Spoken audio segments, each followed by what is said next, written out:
Good evening, all, and welcome to the Tactical Devils. I'm your host, Jarvis, and with me tonight I have Stu Woolley and Mark Langridge. We will do a panel show as usual on Monday nights, 9 p.m. On Jarvis's Corner. Tonight we will cover a lot of news. There's some updates on Seko Kone not making the Europa League squad. We will talk about the new Maguire contract. De Ligt apparently is back in a month's time, and he's racing for the World Cup. Have I seen this before? I remember a couple of years ago in the Euros in England when Rashford rushed himself back and didn't even take his operation and went to the World Cup. I'm very skeptical, so I think this is something we need to debate. We will also have a little debate about selling players and who would we bring in. And I will give Stu and Mark a 150 million budget. And also they have to be aware of the wage budget. So they need to say who's out. We will also talk about the latest. I see Leeds are into one of our midfield targets, Hayden Hackney. That will be interesting to see, one of Carrick's former pupils. And one of the managers we've been linked to, the Zerbi, has been linked to Fiorentina, De Gea's club. So there will be a lot to talk about tonight. And I will also give you an update about Pierre Kalulu, the guy we talked about the last show. I watched the game and did a little bit of scouting on that guy. So that will be interesting. So Stu, Jarvis and Mark will be back after the intro. So please, guys, smash a like, subscribe if this is your first time on the Tactical Devils, and I will see you guys after the intro. So see you in a bit.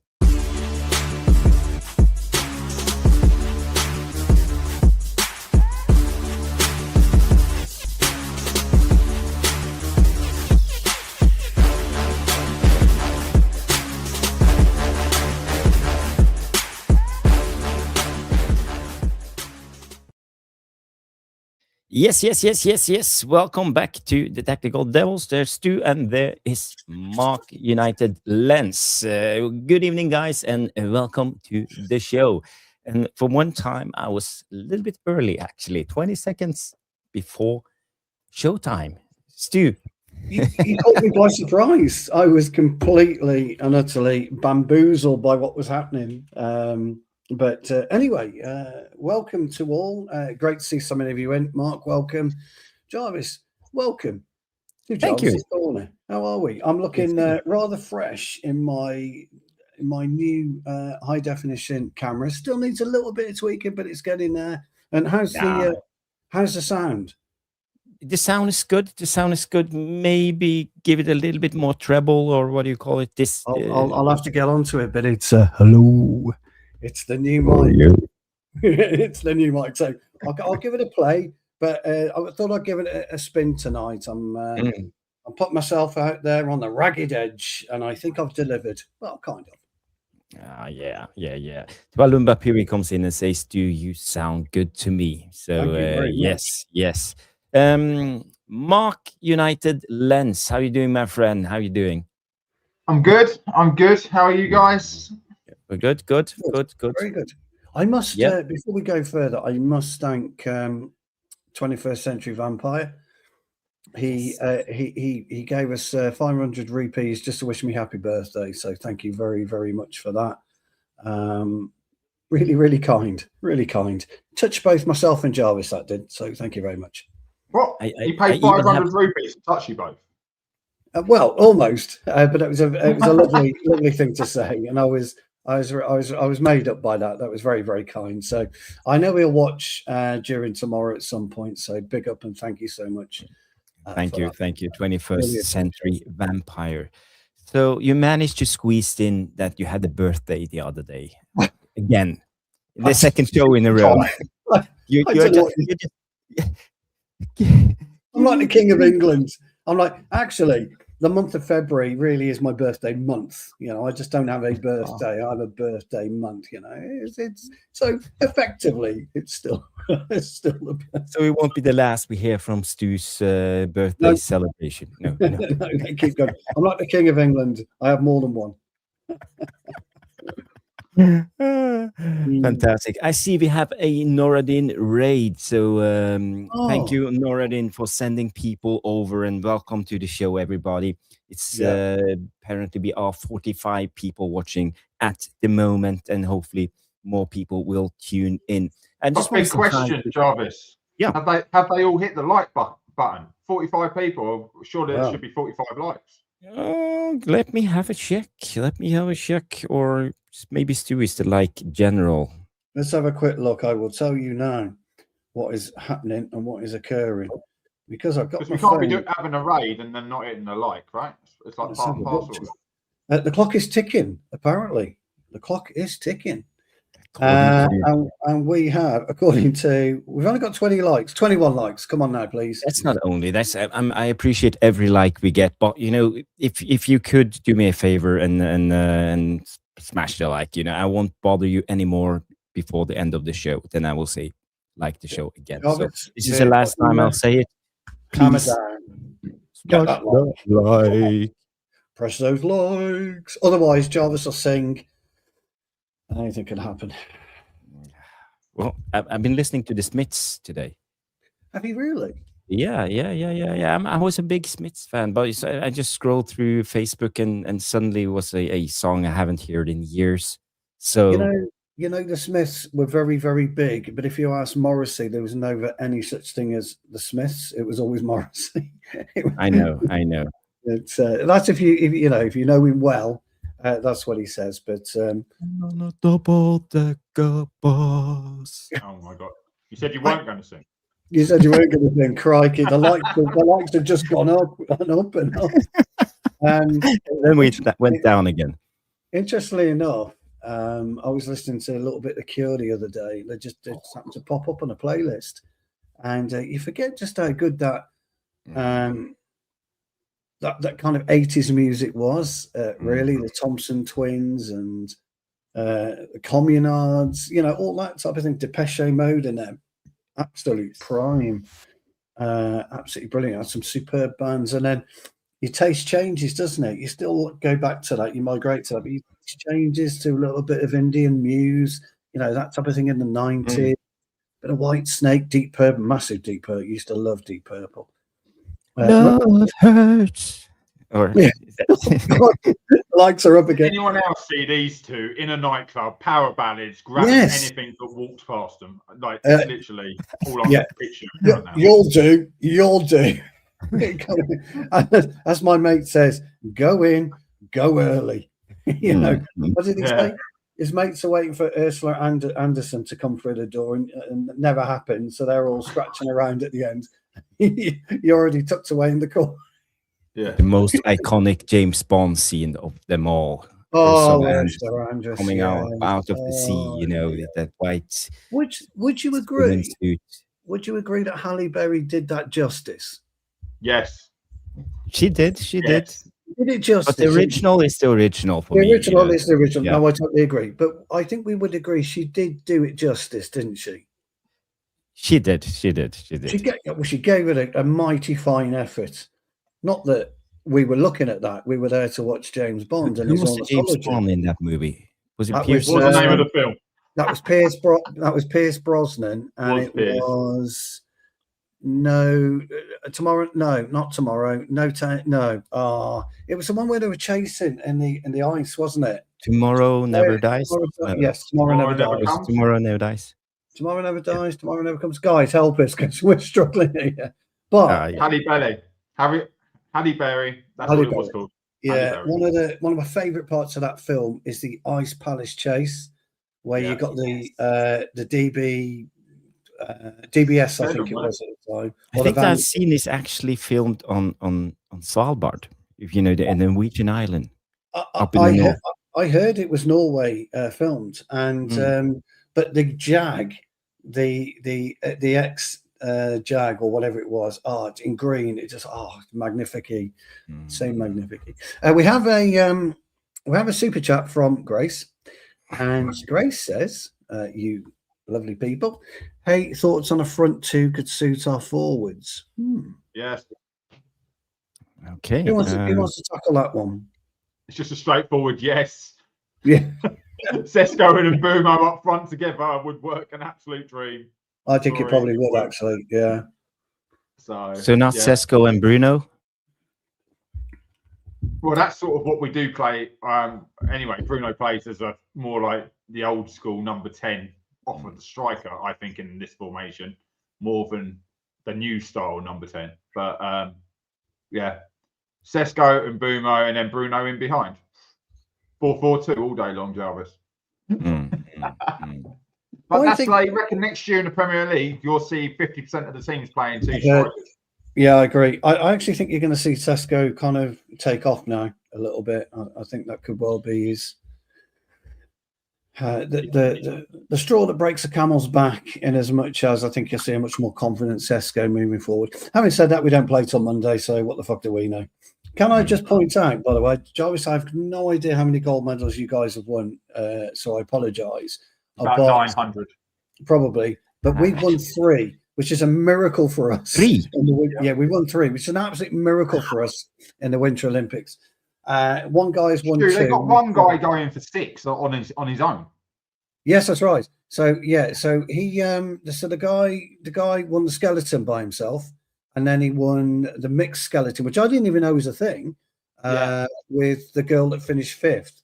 So, and then I swear to God, I hate snowboarding was superb. Snowcross. Oh. If you love snowboarding, the girl, I don't know what she was, but the way that she wiggled her way out of the slipstream of this, no, I think she was a French girl and won it, was just honestly, no, Italian. Was she Italian? Yes. It was Great Britain, Italy, then France. It was amazing. She was French. French. I think it was French herself. Oh, was she? Is she French? Yeah, I didn't know that. Done, up until Beijing, she swapped allegiance at Beijing. Well, great that she did. But so I don't. Is that our first gold snowboard? Ever? No, first gold ever on the snow. On the snow, that's it. On the snow. And yeah, but did you have Edward the Eagle? Wasn't Edward the Eagle? Yeah, he didn't win gold. He didn't win anything. Eddie the Eagle. Yeah, he won the hearts of the. Well, not just the nation, the world. Yeah. The world. Yeah. Well, the Calgary Olympics, 1988. Yeah, we just don't see snow like that, Jarvis. I mean, you can't ski in Britain. Well, Stu, they spoke about us getting our last meet together for the Great Britain team, in Austria. Yes, that's right. Yeah, the Great Britain team got together in Austria because they can't practice in the UK. So for us to do anything. So we've got there's a workshop or something like that down south somewhere. I think it's down somewhere by you, Mark, where if you fancy having a go at skeleton, it's for British skeleton. You're allowed to go down and have a go, but Jarvis, it's on fucking cob. It's like around on wood. It's a whole different meaning to dry slope. You're sliding around a varnished wood by all accounts, my old mate. So, but for us, it's an absolute miracle. So our medal ambition was 4 to 8 medals, and I think we're all happy with. Well, 3. we blew 2 of the best. We had 2 of the best snowboarders out there, and they both fell on the big air. And one of them over rotated so that she didn't qualify, but she performed a jump never seen before. Never seen before, that's right. And then she gets a 180 too much on that jump. It's like she can go even bigger. So. Yeah. And we did have a girl in the ski freestyle, didn't we, tonight? But I don't know how she got on. Yeah. Was it a big jump? Wasn't it a big jump too? No, that was yesterday, the qualifying. No, that was the actual. That's the illegal jumping. No, the snowboard was good. Snowboard, yeah. Okay, but we still got curling. The good old Scots. You do. Did you see the Canadian guy? He cheated. He went nuts. Yeah. So I'm now an expert in curling, ladies and gentlemen. And what it is as soon as you let go of the handle, the sensor realizes you let go of the handle. So to avoid double tapping, as Jarvis says, you poke the. You poke the stone in the middle. Apparently, we've been fucking doing it too. Yeah, as you lift your hand off, he caught it with his little finger just to put a little reverse. He claims he claims he caught it. Yeah, Yeah. but It Jarvis, was clear as day on slow mo. VAR. It was. The big news is, old friend, that I don't know if it's a replay or if it's live, but we're drawing 2-2 with Norway at this juncture. Well, we lost to what, men's or women's? Men's. Did we lose to Sweden? Should we do a watch log? No. It's happening now. No, it's not. Skipper. Please don't. Yeah, it's 2-2. Yeah, it's 2-2. Oh my God! You got a Norwegian right in the circle bit, standing there. What's all that about? Well, the skip is allowed when it's behind the midline. Oh, so, is it? Yeah, because that's the opposition's area. Aim for my brush. So if the skipper's there, Jarvis, when you move into it, are you allowed to accidentally sweep the skipper?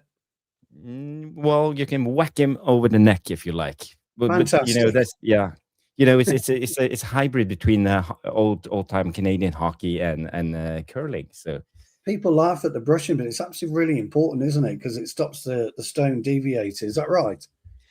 That's right. I played curling one time in my life, so yeah. Yes. And it's good for the sales, the flash mobs, apparently. Flash mobs. Anyway, shall we carry on and talk football before we get shot? Let's talk football. We have 52 people watching at the moment, so if you haven't, please do us a favor, smash the like, and let's get going with the football, because this is why we are here. We want to talk Man United, but it's off season. It feels like an international break. It's we don't play until Monday next week or something. Monday night coming. Monday night. 7 days. 7 days. Yeah. So we still have a full week with no football, and there isn't much out there to talk about, but.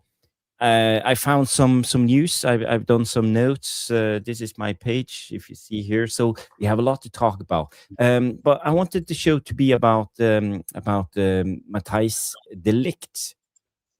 Oh, you have a membership chat. Stu, name 3 celebrities you want to see Soccer Aid. Do I count?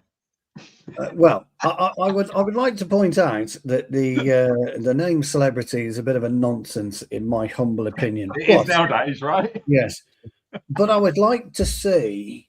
Who would I like to see? I would like to see the 21-year-old Samantha Fox. But I can't say that because she's not 21 years old anymore. No, you can't say that. No. So no. I would like to see Jessica Alba, because I think Erika Eleniak and Pamela Anderson. Why not? No. Who would I like to see? Actually, it's a really good question. That I'd quite like to see. I'll tell you what I really would like to see. I'd like to see Jason Statham do it, because I think he'd take absolutely 0 prisoners. I'd like to see him. I'd like to see Arnold Schwarzenegger or Sylvester Stallone. Sylvester Stallone, yeah, Sylvester Stallone. Sam Fox actually what punched you, Dave. She definitely did, and definitely. So I'm going with Jessica Alba. I'm going with Sylvester Stallone. And I'm going with Jason Statham. Those are my 3. What about you two? Full-on mean machine. Yeah. What about you two? Well, I would really like to see that HS Tiki-Toki, who thinks he's a footballer, actually be put up against some footballers and get his leg snapped by Tevez or someone like that. Because I think that would be comedy gold. Yes. But like you say, very loose term celebrity. Yes. Well, he doesn't count, does he? But I know what you mean, yeah. Well, and obviously you both. But you two. That's how you do it. That's how you do it. Brush off. Thank you, Mark. And suddenly Mark is now the co-host. Yeah. Funny enough, I'm now the host. Right. Mr. Cocker, who would you like? You two guys. And And Yay. okay, let's stop this game. Brilliant. Guys, thank you for that very I'm getting interesting dizzy. question. Mm. I don't know who I want to be in that celebrity. Have a think about it. Yeah, I need to think about it. But maybe Jean-Claude Van Damme, maybe doing the high kicks. Yeah. Yeah, that would be something. Yeah. That would be something. In his day. And I would like to see athletes from other sports, like a Formula One driver, like Max Verstappen, for example. How do you think I he would don't do? think he'd risk getting a whack on the leg, Jarvis. No, but by all accounts, Seb Vettel. It was Sebastian. Yeah, he's a decent footballer by Yeah. all accounts. Yeah. Okay. By all accounts. And obviously, Rick Astley, he would be the third one. Does have come up with this perler. Bonnie Blue. Absolutely fucking brilliant. I don't know who that is, Bonnie Blue. No, I've never heard of it. Who is that? Google it, Jarvis. That'll be you for the rest of the night. Don't Google it. Don't go anywhere near Google. Should I Google it, put it on screen and No. I'm joking with you guys. I ran the risk last night doing that. I started my show with using ChatGPT to prove about certain stats when they come up. I was like, oh, this could have gone badly wrong. That could have gone very bad. Oh, yes. Just before we start, Jarvis, we must start. We all forget Dick Van Dyke's still knocking about, don't we? Yeah. Van Dijk. And he still looks good for his age. Real good for his age. Dick Van He was Dyke. dancing on TV, wasn't he, the other day, Stu? Was he on like GMTV or something like that? Yeah, something like that. Yeah, whatever version. Yeah, fucking unbelievable, that bloke. Yeah, unbelievable. Guys, I hate to say it, but we are losing viewers. We have five guys have dropped out after. Oh, sorry. Was that after we said you could do soccer race? Yeah. Oof. Let's get going. Talk football. There will be more time for this shenanigans when we come to the end of the show and the Q&A. So first of all, I want to talk about the main topic of the evening, and that is about Matthijs De Ligt coming back from injury. Reports have it he has a back injury. He's been out since the Crystal Palace game away when he played against Mateta. And apparently his back is not good. And but reports have it that he will be back in a month's time, or beginning or next month is the report. So for me, it made me think, and this is a question, an open-ended question for you two guys and the chat. Do you think it's because of the World Cup we're seeing De Ligt now rushes himself back into this Man United team? Because he's been out for a long, long time. When it comes to back injury, it's very hard to say if it's how long it will take. We all have had it. It's terrible times. And in the Dutch team, he's up against Van Hecke, he's up against Van Dijk, he's up against a lot of good centre backs. So he needs to be fit to get into this Dutch team. And I think it's Ronald Koeman, who is the manager of an old centre back. Koeman, yeah, Koeman. Koeman, yeah. So my question is, if that's the case, that De Ligt is rushing himself back, is that a wise move? Because we've seen this before when it comes to players and World Cups. I don't know if you remember before the World Cup in 2000, David Beckham, he broke his metatarsal bone. Remember? David Beckham, Luke before Shaw. the World Cup. And but they made the rehab really quick, and he was back in just a couple of weeks. And the same with Wayne Rooney in the 2006 World Cup, fractured his metatarsal. He was rushed back faster than expected. He played, but he clearly wasn't fully sharp. And we also had the same with Rashford before the Euros in England. He didn't do his operation because he wanted to play, and he sat on the bench for the whole tournament and came into the final and missed the penalty.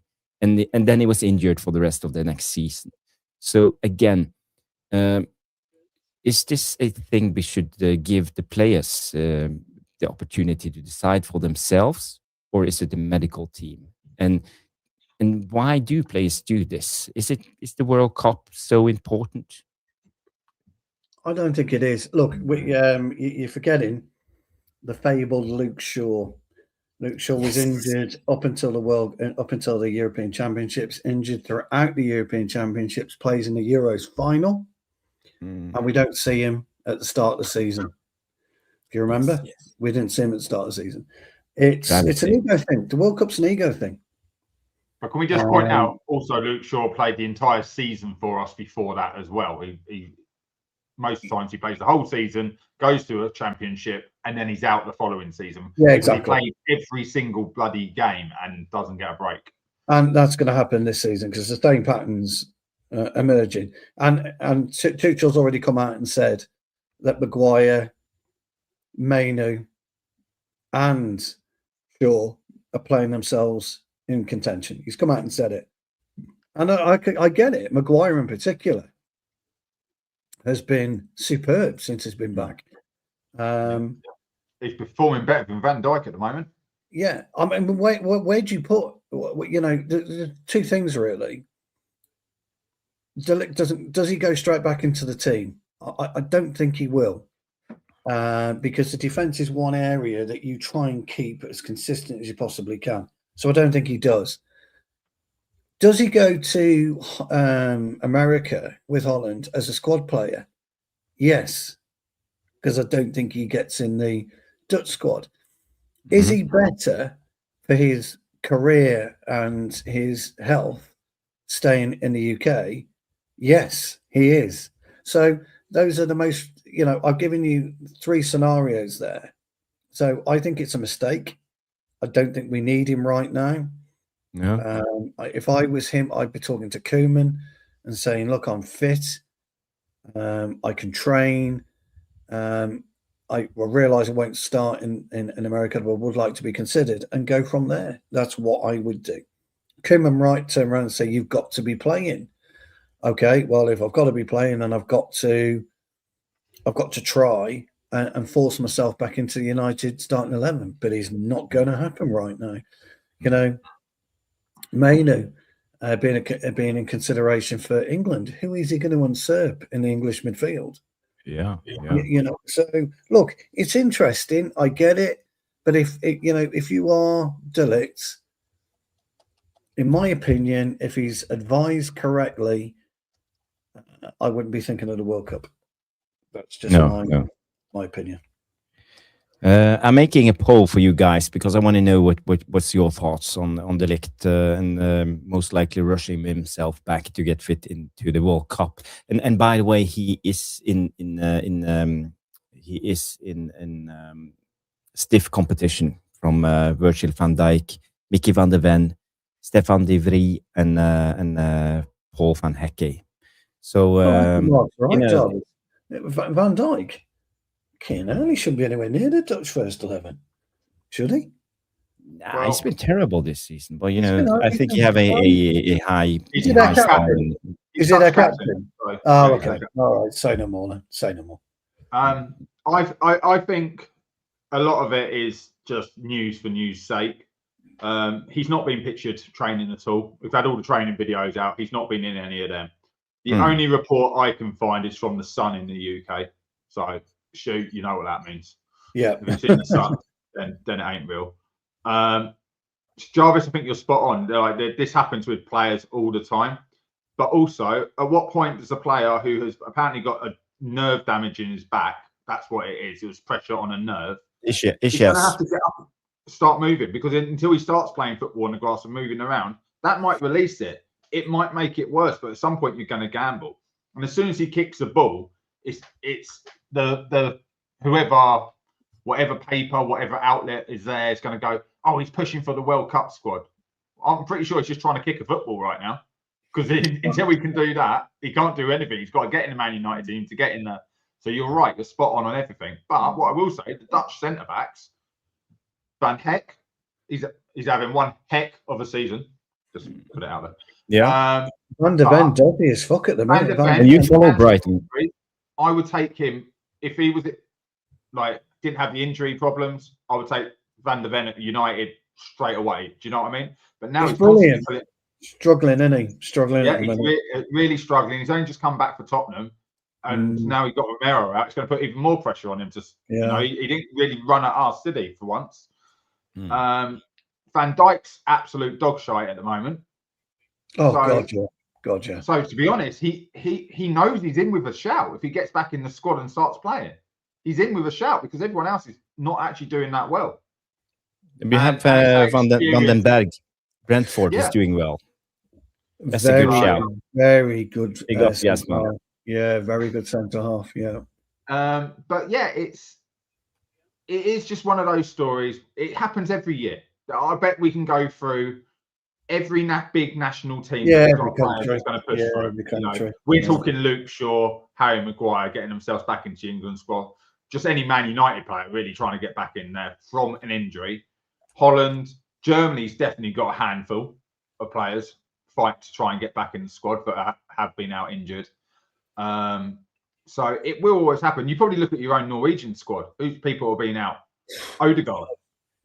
Oh yeah, but he will be back. He will. No, but the injuries he's had over the last 2 seasons, it's 50-50 whether he'll be fit for the World Cup, because at the moment it looks like he's ready to pick up another injury.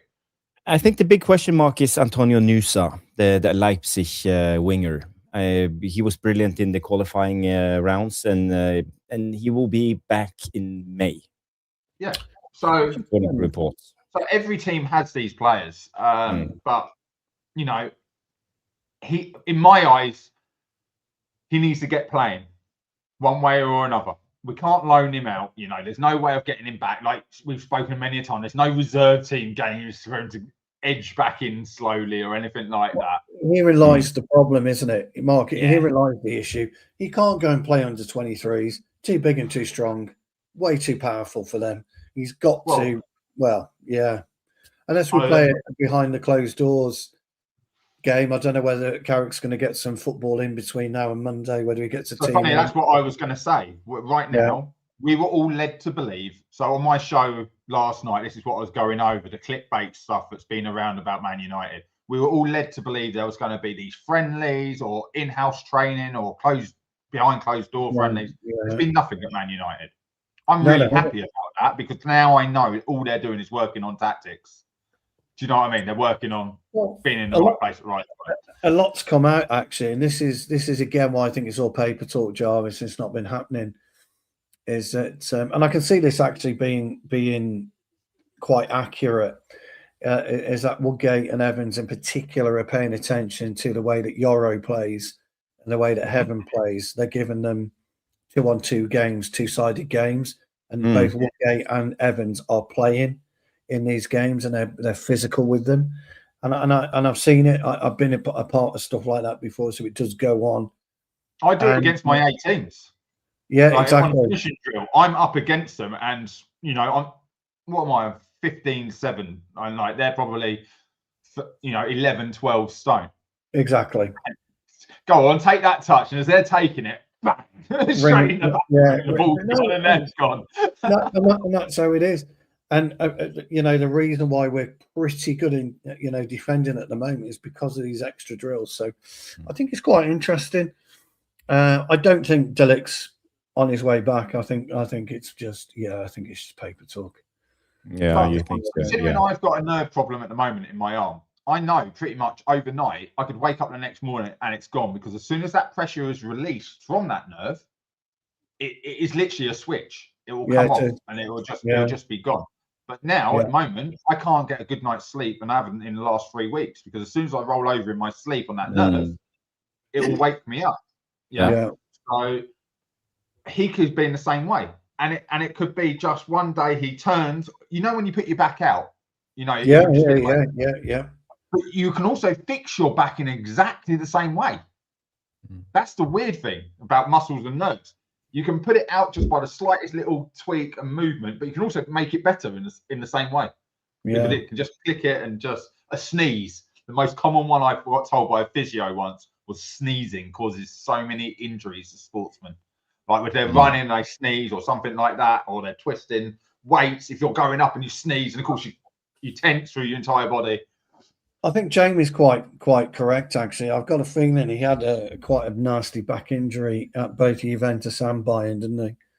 I don't think this is anything new, but he plays on the ragged edge, doesn't he? The way that he defends his last ditch, last minute defending. So I'm not quite surprised, but it's not good. It's not good if you've got a back. I mean, you know, it's fucking hell. You get it wrong, it can stop you walking, paralyze you. So.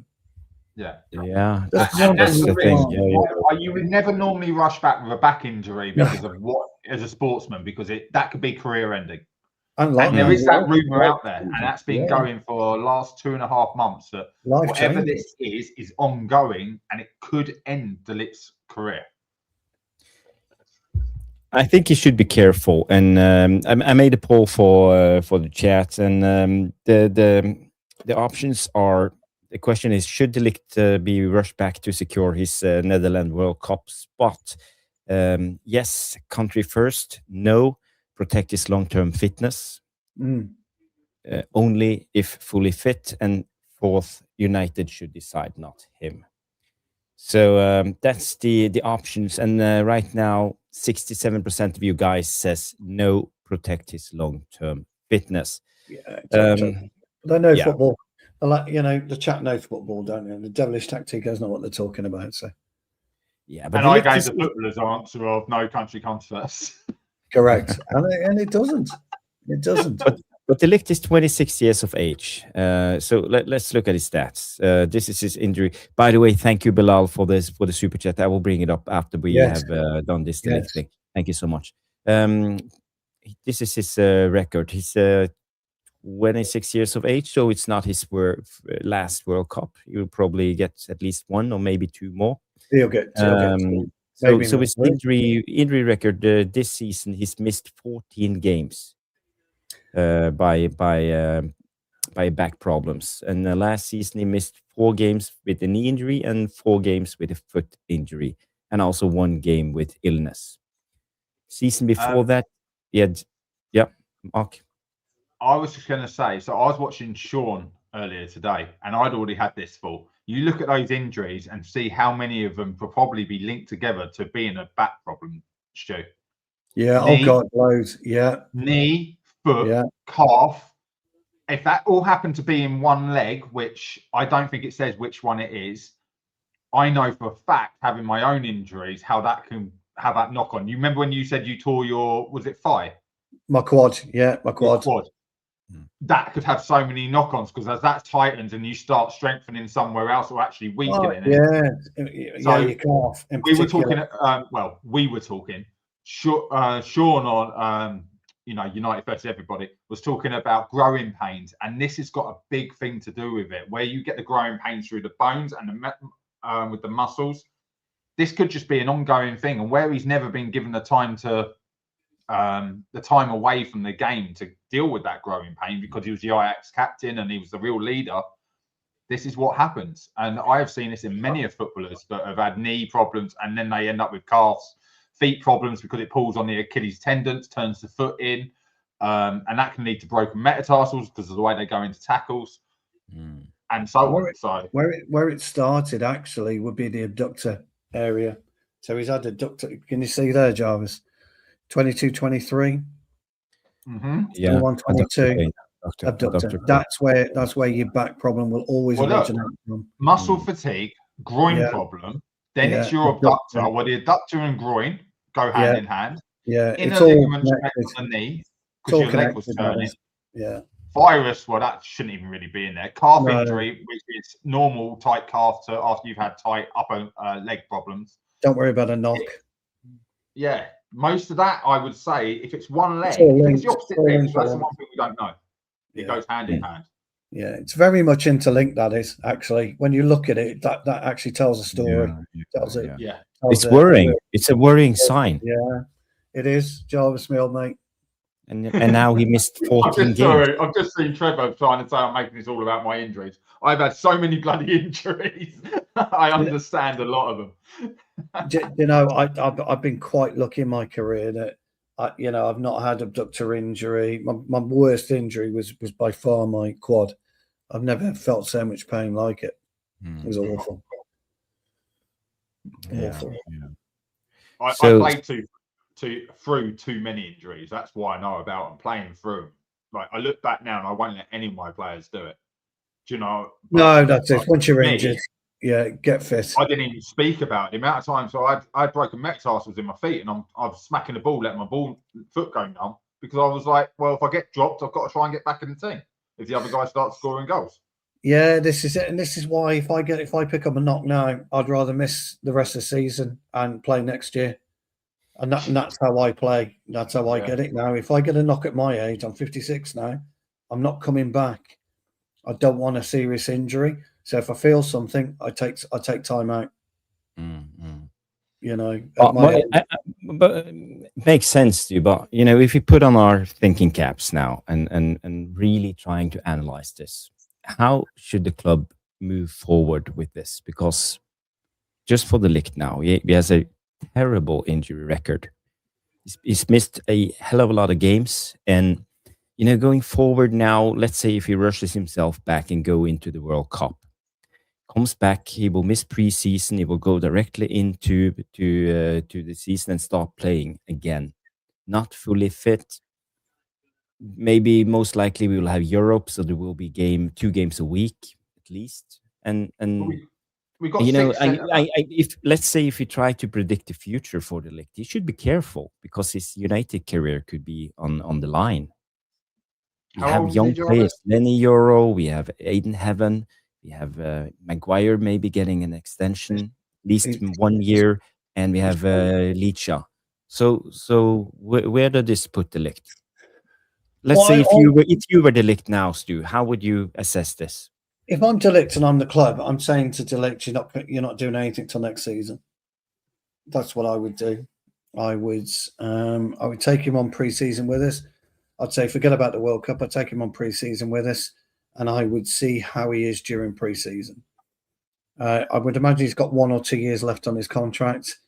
Would I extend his contract? That's where I've got a bit of a dilemma at the moment. I think he's an absolute tremendous defender when he's fully fit. 29, it expires. 29. So he's got a few years left on his contract then. So we must have extended it then somewhere. Well, transfer market says 5 years. June 25, 2029. When did we get him? 2 years ago. Yeah, so he didn't sign a 7-year contract, did he? So we must have 2 years ago, 3 years. We're in 26. That makes 29. Contract expires. 5-year contract. Yeah. Yeah. Yeah, it's a 5-year contract. 6 years. A 6-year contract. Oh yeah, that's the +1. Yeah, that's the +1. Sorry. But anyway, my point being is, I would look at him. I would assess him over the summer, see where we are, and see what type of injuries we get in the following season. And then I probably wouldn't extend his contract if he's injured. I think it's only 26. Yeah, I think it's a really hard one, to be honest. A really tricky one because he's an excellent defender, and we know that. And he's been pivotal for us. He was probably player of the season until the injury. Yes. Yeah. So if you look back at De Ligt's career, from leaving Ajax, he gets like close to like player of the season at Juventus. Then he's out constantly injured. Then he moves to Bayern Munich. He's one of their best defenders, gets injured, and he's out. Comes to United, very similar circumstances. Then he's out. Do you see the consistency here? It's not that he's always out. It's he ends up getting a move to another club because people know he's a great defender, but no one's giving him the time and going, no, we're not selling him. If we rest him and we recover him properly, we're going to have a great defender. But instead, he just constantly moves on because at the end of the day, these footballers are cattle now from their agents, and they just move them on to another club. I think we sit him out for a year, a bit like Phil Jones, and we get him right, and we bring him back in, and he does his coaching, and he helps Tyra Fredrickson, Lenny Euro, and out on a training pitch, like Johnny Evans did back in the day, you know, when he was always out. Yeah. I think you would have a great player. If he'll only be 27 if he comes back next year. Yeah, and but that's the only problem, Mark, with this is we don't have time. We don't have time for this. We are not at that stage where we can like carry a player like De Ligt. I disagree. I think we have enough with ourselves just trying to keep ourselves afloat, and Okay, not. We need everyone paddling. We can't carry De Ligt at the moment. I believe. Let's say we have Europe next season. We hardly have a starting 11 now, playing one game a week. But we have Maguire, who obviously you're probably going to bring up the so-called fake stories about him having a contract extension being offered to him. Well, of course, he's been in on my list. Yeah, we will come to it. Yeah. And Martinez. So that's your starting 2 centre-backs. Aidan Heaven, Lenny Euro. That's 4 centre-backs. Tyler Fredrickson, 5 centre-backs. Kokonki could come in. Luke Shaw could come in. We have got players available to carry De Ligt if you think he is good enough when fit. That's the difference. You've got to say, what is he? I don't agree with that argument, Mark, because so you'd get rid of them. None of them, Fredrickson, none of them are at De Ligt's level. As I said, he was player of the season. But De Ligt's not at his level. He's constantly injured now. Yeah. So again, then we need to make a hard choice. And I think we should consider letting him go. If this is he's the got way 3 forward. years, we can't let him go and no one will buy him. So he's still going to get that year to sit there and recover. It's about doing it right. Yeah. I mean, or you sell him on at a cheap price and you lose more money. Our problem is we won't have looked at it financially with De Ligt. Like I said to you last year when we looked at Onana. We never looked at replacing the goalkeeper. That wouldn't have been on their agenda when they came to. And De Ligt won't be on the agenda. He may well now be, but when they were planning a budget 6 months ago for this summer, he would not have been on the agenda. And unfortunately, it then looks at what do we do? Do we sacrifice a midfielder for another centre half? Do we go over the budget, Jarvis, for another centre half, or do we pray that Greenwood gets sold at Marseille for about 80 or 90 million, and we get 50 million of that, and we can use that to go out and get a centre half? So there's a lot of things I think they're going to have to fall into place first before we can consider moving De Ligt on. He is a very difficult choice, that is, because as you say, we know how good he is when he's fully fit and the difference he can make when he's fully fit. We have been so fortunate that we haven't had De Ligt and Martinez out at the same time for 12 months. But there's nothing to suggest that we won't next year have De Ligt and Martinez out at the same time. And before we go to Bilal's super chat, yes, I just want to add, we have another centre back who's also injury prone, and we will come to him. His name is Sir Harry Maguire. So let's go to the super chat, and then we will have the debate on Maguire. Thank you, Bilal, for that super chat. You deserve a jingle. So what we're going to get you? Let's play the city is ours, yours. The city is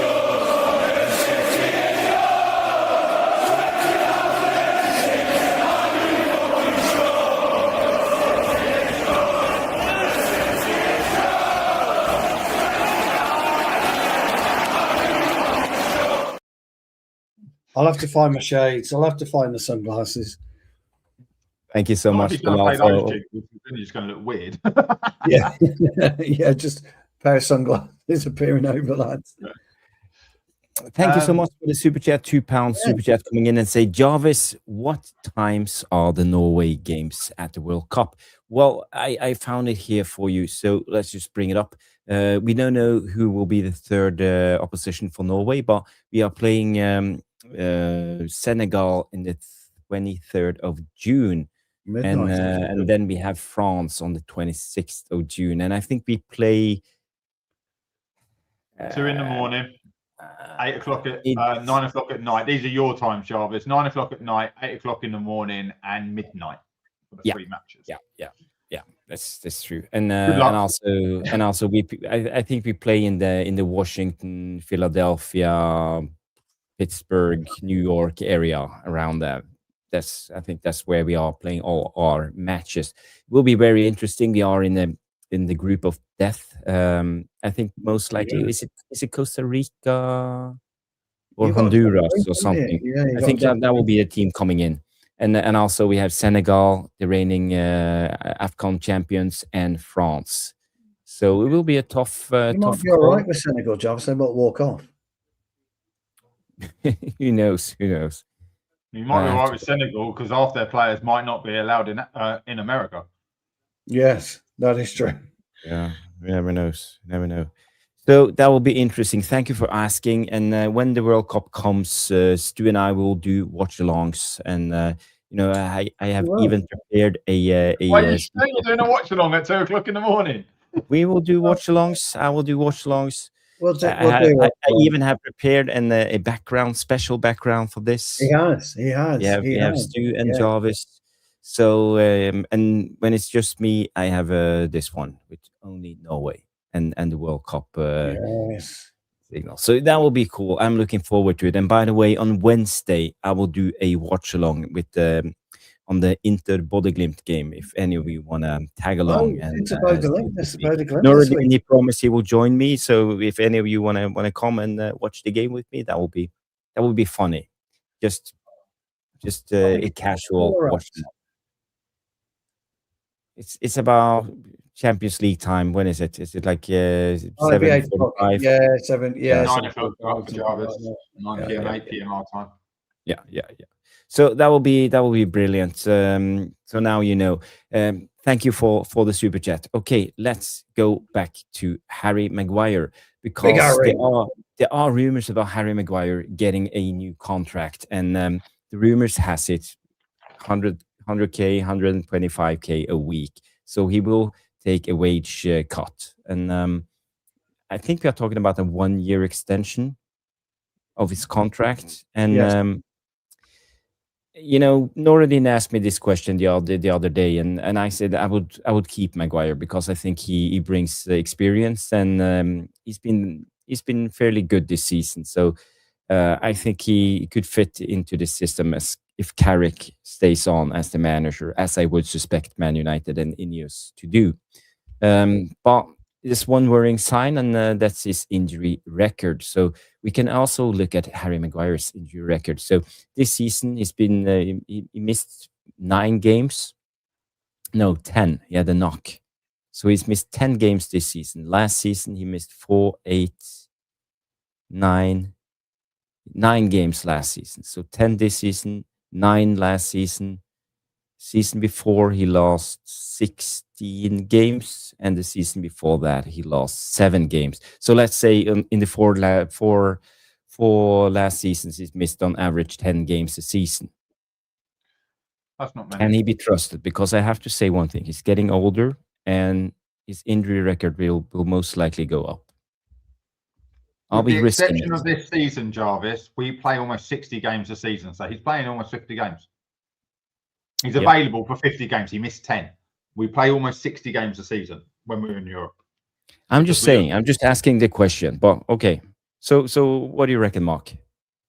I think he deserves I think he's an absolute model professional at our club. So for me, I would give him a contract all day long for that, because we need that at the club. I know that's sort of not really the question you're asking, but it's a very valid reason to keep him. But 10 games through injuries as he's getting older, I think that's expected. He's probably won us more than 10 games as well. I think that's safe to say.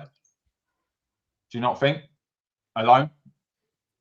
Each season, with clearances and things where he puts his body on the line. He takes knocks. I've seen him playing injured. We've seen him hobbling around the pitch and making it through to the end, not going down on the things. So I think he is a model professional in that respect. I have full respect for him for the way he was abused and came back.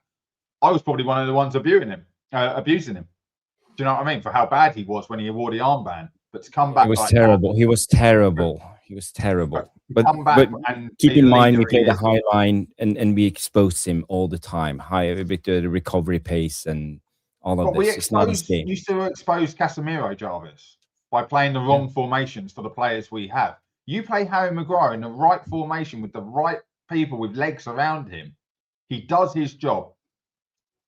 If I put Stu in the starting 11 for Tipton Town, I'm putting a young centre-back next to him that can do all Stu's running. Stu, all I want you to do, when that ball comes in the bloody box, you get it clear. Don't worry about sprinting out. We'll come out with you. But if they come in behind, I've got someone who can cover you. That is just football 101 with centre-backs. You have one attacking and one sweeping. And I think with the right partnership, and I do not think Maguire and Martinez is the right partnership. It's close, but it's not perfect. But I think I just we lack a little bit of pace. One of them needs to be quicker. Exactly that. So if you had Maguire and say Mickey van der Ven, you can't tell me that centre-back partnership doesn't work. I think it becomes very, very solid. Especially with good left and right backs as well, but that's a totally different story and a bit of a dreamland at the moment. We've got one maybe in Maguire, but Luke Shaw is obviously a doubt. You still got Lenny Yoro, who can learn from Maguire, who basically is the kind of guy who will take Lenny under his wing if Lenny wants him to. Yeah, sorry, Jarvis, just hands down. It's a bit of a rant, but hands down, I'd give him a contract for as long as he's willing to take that pay cut. It is a negotiation. Take the pay cut. Do your coaching badges. I think he's got a lot to offer the club and the players around him. Mm-hmm. Yeah, I think you make a good case for Maguire. You know, I'm just asking the question. I don't have the answer, so that's why I have you guys. So, Stu, where are you going on Maguire? Well, you're talking about the greatest centre-back the Premier League's ever seen. Harry Maguire is as underrated as what Steve Bruce was, actually. And that was actually, I know you guys have brought it up, but that was really going to be my point. And that's the problem for me. And I kind of think he's been misinterpreted on exactly what his strengths are. I think Mark's just hit the nail on the head. Harry Maguire is a no-nonsense defender. Now, when you look at the types of defenders we've had in the past, Steve Bruce, no-nonsense defender, lacked pace. Nemanja Vidic, no-nonsense defender, lacked pace. Yeah. Jaap Stam was different. He was no-nonsense, had pace. You know, we have had these great... Ronnie Johnson, no-nonsense in a way with a bit of pace. We've had all these great defenders, Martin Buchan, Gary Pallister, and they all offer something completely different. And I've always said on any show that I've been on is that it's all about the combination. It isn't about the individual. It's always about the combination. And the combination, when you've got a Harry Maguire, is you need a Rio Ferdinand alongside him, type player. Somebody who is quick, can get across the pitch, who's a bit more graceful. You need that Rolls Royce. We've always said it, haven't we? That Rolls Royce to partner Harry Maguire. I think Harry's been so unlucky at Manchester United by way of he's not had that permanent partner that could play to his seasons, play to his strengths, and we just haven't had the player alongside him to play to his strengths. And if you play defence and you play centre half, you'll know exactly what I'm talking about. If you don't play centre half, it's difficult to understand what I'm talking about because, you know, you have to have that kind of, you've got to have that telepathicness that you have with your goalkeeper, your centre half, but your centre midfield, but your centre half partner. That diamond. Yeah, I think he's grossly underrated, Harry Maguire, and he's had a lot of stick. But he's a player that knows how to come back from adversity, and he's had and he is brush it off. Yeah, he's managed to brush it off. He's managed to go, get on with it. So I think for me, you've got to keep him. You give him a 12-month contract, but you do it now on a 12-month basis, and you make that decision every year. You cut his salary to about 100 grand to 80 grand. I don't think that'll bother him, to be honest. I don't think he'll be asked about that. There you go. Paul Maguire, Kevin Moran are great examples of underrated centre. Kevin Moran in particular, a great example of an underrated.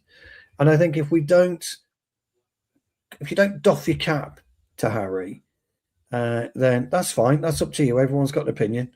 But if you don't doff your cap to him and say, look, it's easy, to get at somebody, and it's easy to ridicule somebody. We call him Slabby, we call him, all the names under the sun. But when he's called upon to deliver, he has delivered. And we played the wrong game for him. You're right, Jarvis. We played a high line, Mark and Jarvis. We played a high line more often than not. It's not his game. It's not his game.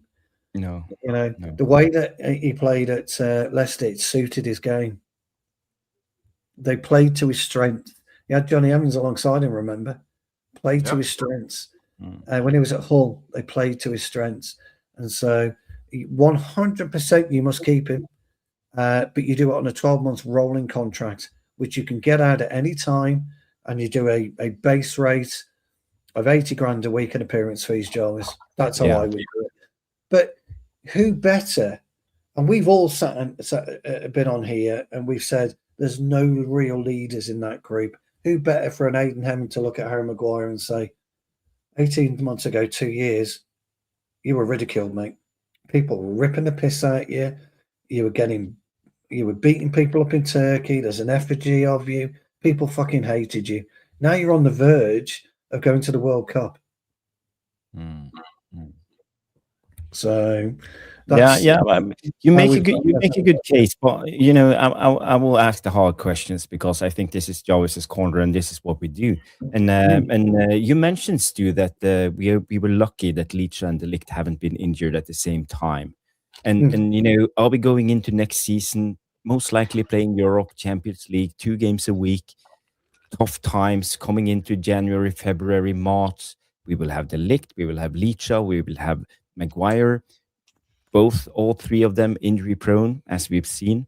And also, who will be the backups? We will have Lenny Yoro and Aidan Hammond, 2 teenagers almost, or maybe they are 20 now, being the backbone of the defense. And we can add Fredrickson, who's still a youngster, and maybe we could utilize Luke Shaw, who's also injury prone. So again, I feel we are painting ourselves into a corner, because injuries will happen, and we are going into a tough season if we are doing this. But they've got to step up, haven't they? It's time for Yoro, Heaven to step up. They've had their taste. As you said earlier, Stu, I think they know this, because that's why those 2 have been paired together and being put through those paces. And you've already said it tonight on the show. And they've got to step up. In my opinion, you've had taste of first team football now. If I'm Aidan Hammond at the moment, I'm thinking, okay, I played 12 games in a row or whatever he played. Now I'm out of the team. Now I'm going to watch and I'm going to learn.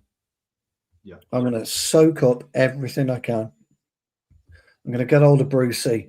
I'm going to get hold of Yapstam, whoever I can speak to, and I'm going to suck as much information out of them as I can. Same with Yoro. And in 2 years' time, I want to be embedded in this first 11. Yeah, and I'm going to back that, and I totally agree with you, Stu. Because do you remember what happened with Saliba? Yeah, Saliba went out on loan back to France. He did. France and Spain. Did he do 2 different countries? And I was talking about Lenny Yoro, how this isn't working for him right now, and he needs to probably go out on loan. We were also talking about Toby Collier, and I said the loan would do him better because he needs to get fitter. He's now injured. Yeah, that's why we couldn't rely on him, because if they're not playing, that is a problem as well, and we don't have the competitions to rotate them through. I know you're saying that we could lose Maguire, Martinez, and De Ligt all at the same time, but in the same boat, coming to the end of the season, we could lose. Keep in mind it's the World Cup season too, so there will be fatigue coming into Manu and Casemiro. then we're just as fucked. We could have our best defence and lose our 2 holding midfielders. We're in the same boat. The fact is, if Euro and Heaven have to come back in, they have to take it with both hands. Absolutely. And just do their best. None of us are going to complain. Or if we lose a match and they are throwing their bodies on the line, trying to block everything, I'm happy with that. I'm happy to go down fighting. But yeah, Aiden Heaven should not be out of this Manchester United team. I'm sorry. Martinez has still made more mistakes now than Heaven has since he's come in. I think Heaven will get his chance again between now and the end of the season. We've only got, 14, 15 games left. I can't remember what we're on. Exactly. And you're right. There will be an injury. So he will come back in, and I know he will take that. When I saw Euro come on the other night, I tell you what, he's been coached. Because the way he tracked, what do I always talk about is straight line running. He ran in a straight line, got ahead of the play, then he was able to come across. But if you go diagonal, you can't just come across. So those kind of little tweaks is just good coaching. I tell all my players, run back in a straight line. I don't care what position you're running back in, but sprint back in a straight line. It's the fastest you can go, right? You don't want to be zigzagging in and out of players. Just get back and form a block. Yeah, I mean, those 2 blocks by Euro were world class. Yeah, they were. I mean, the interesting thing about Woodgate is, all right, we don't like him as an individual, but he can fucking defend. Yeah, you don't go from Leeds to bloody Real Madrid, do you? Normally, he could fucking defend. He is Newcastle, Newcastle, yeah.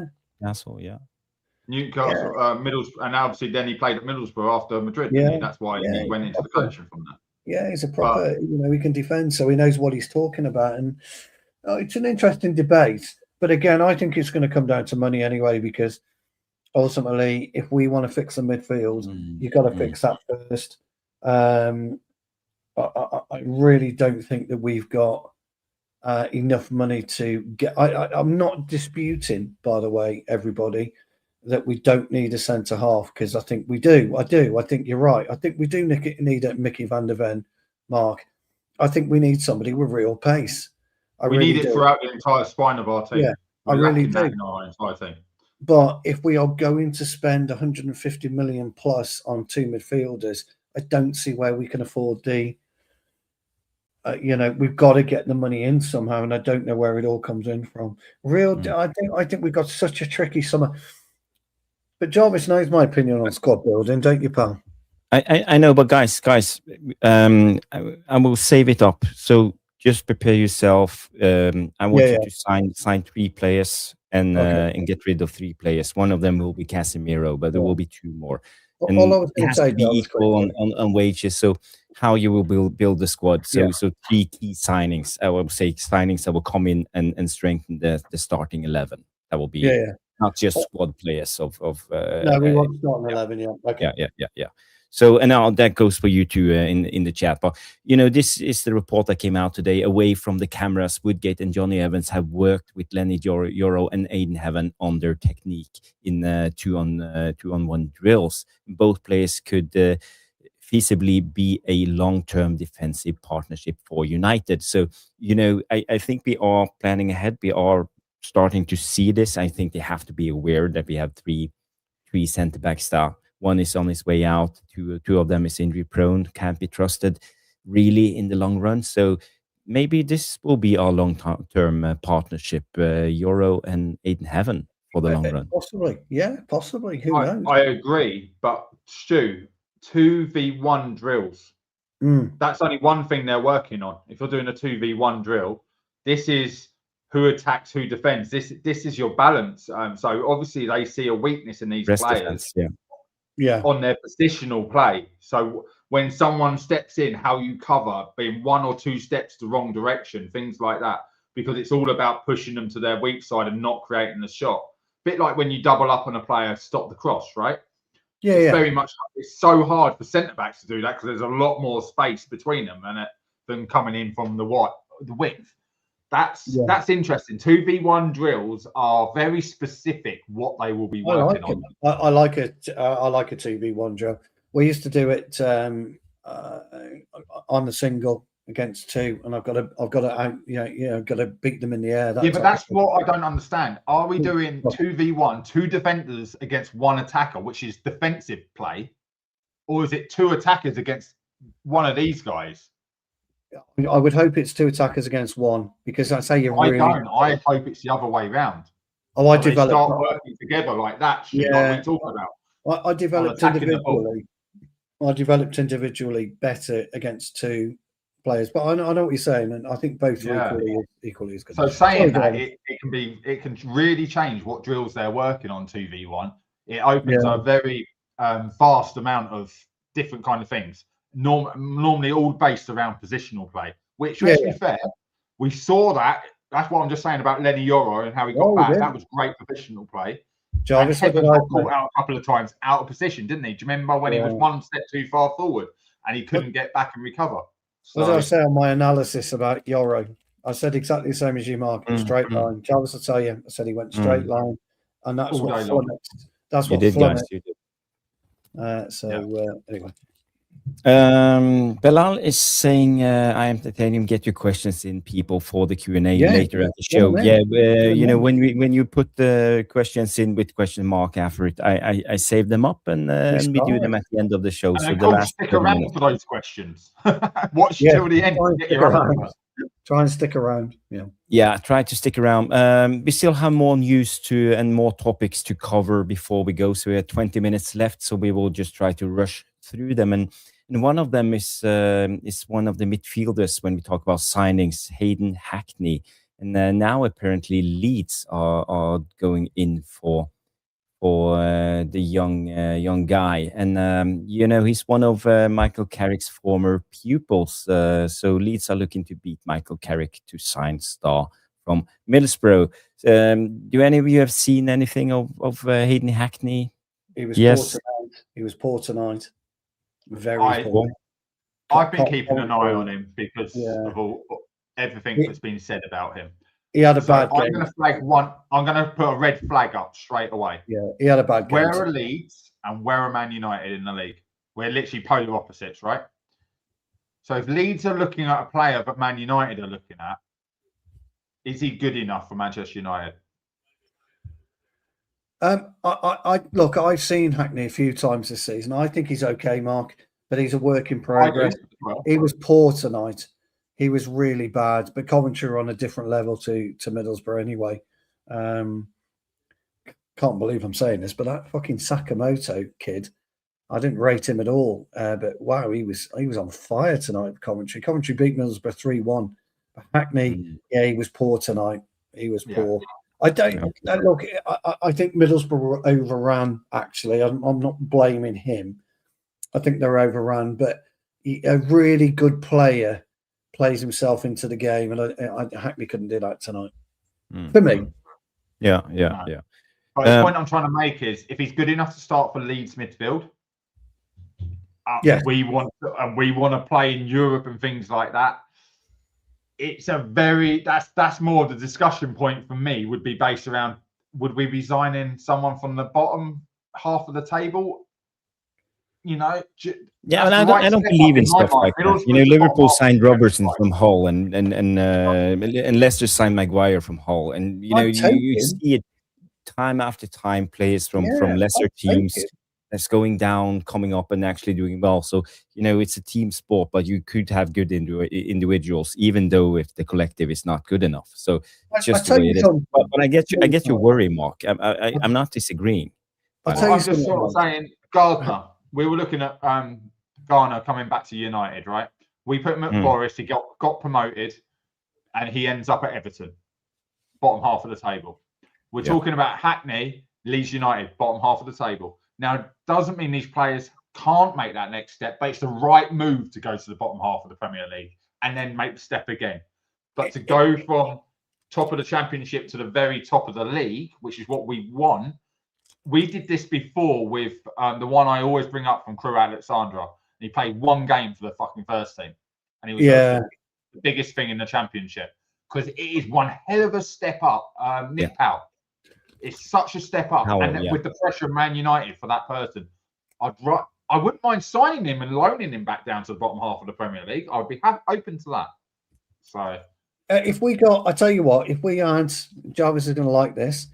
If we bought him in and we bought in Sander Berge and we keep Mainu and maybe Bruno sticks around, then yeah, I've got no issues whatsoever because Berger's going to start, Mainu's going to start, Hackney's going to get 20 games. 100%. He'll get. Well, that's what we're looking at. Bringing in a player like him. He will never be a first team starter. Yeah, and those will be your lower end teams, probably Carabao Cup and FA Cup, depending how far we go through with them. What position are we saying? 6, 8, or 10 for Hackney in the Man United squad? You pop him in as a 6.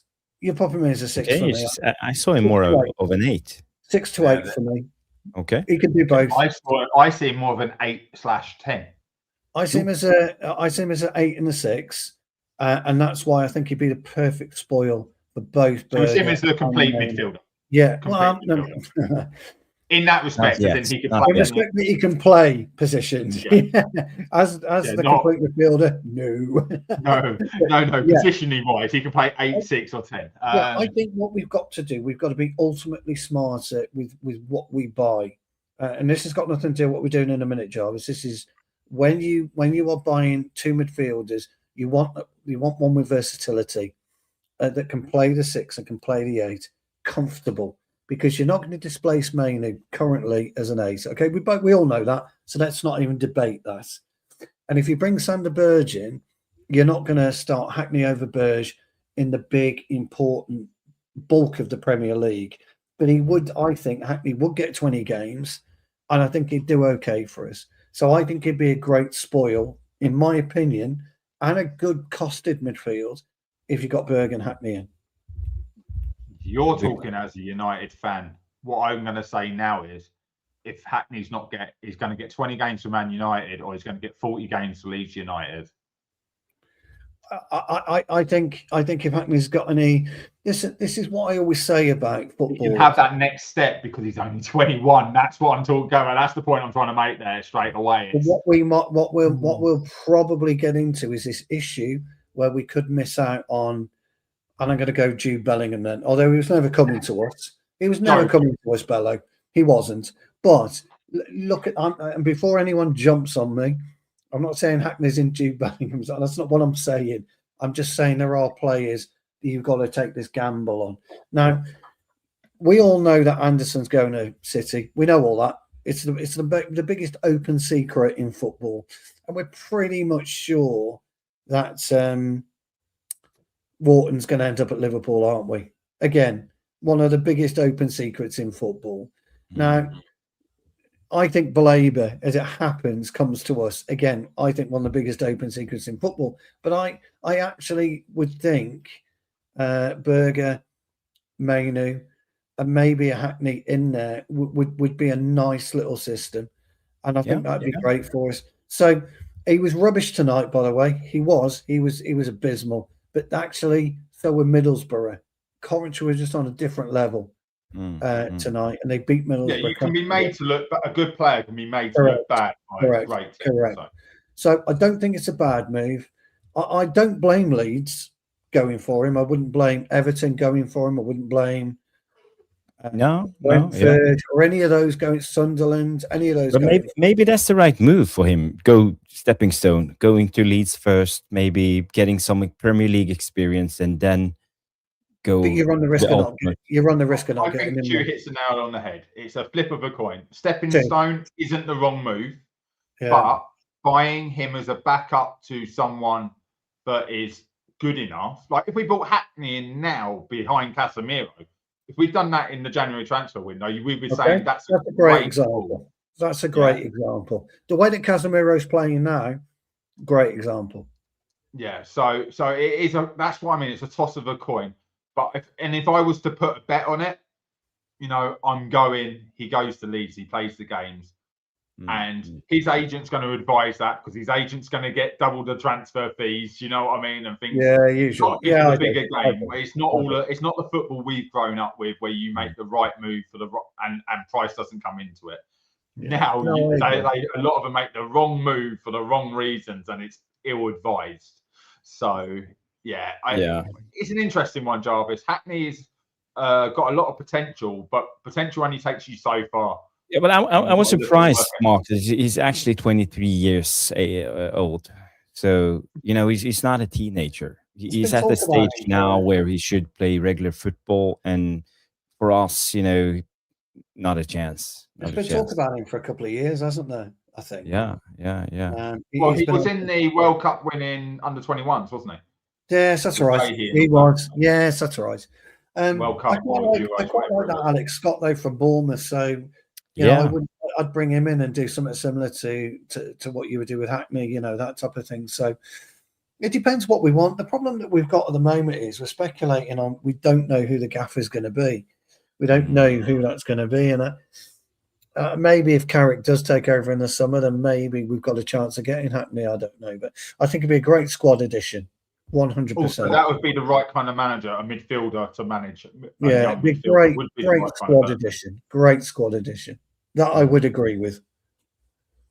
Yeah. You mentioned manager, so let's go to this one. And there came some rumors out today from Centre Devils that Roberto Di Zerbi, he could unite with David De Gea for the next move, and that's Fiorentina. He plays at David De Gea, and he wants to go back to Italy, according to sources. And yet another manager subbing Man United. He's been linked to us, but he's been in Italy. He's been at Palermo and Sassuolo, and yeah. He left Brighton before announcing where he was, and the talk was he wants to go back to Italy. It's all you ever hear. It's all you ever hear about this one specific manager. He wants to go back to Italy, but he went to France. Yeah. Good luck. So again, this is the ultimate manager debate then, okay? Because we saw everybody see in the news today. The bookies say they put Carrick on top and Glasner second, Southgate third, and all the other options are actually gone. The Zerbi is now gone. Ancelotti is gone. Tuchel is gone. So where did this leave us? Are we actually already seeing that Carrick is getting the job because there's none other options out there? I actually think Brazil have been quite clever. Yeah, because of the compensation package now available for Carlo Ancelotti. So I ain't got a problem with that. I think that's a quite clever move by Brazil. Clever move for Ancelotti.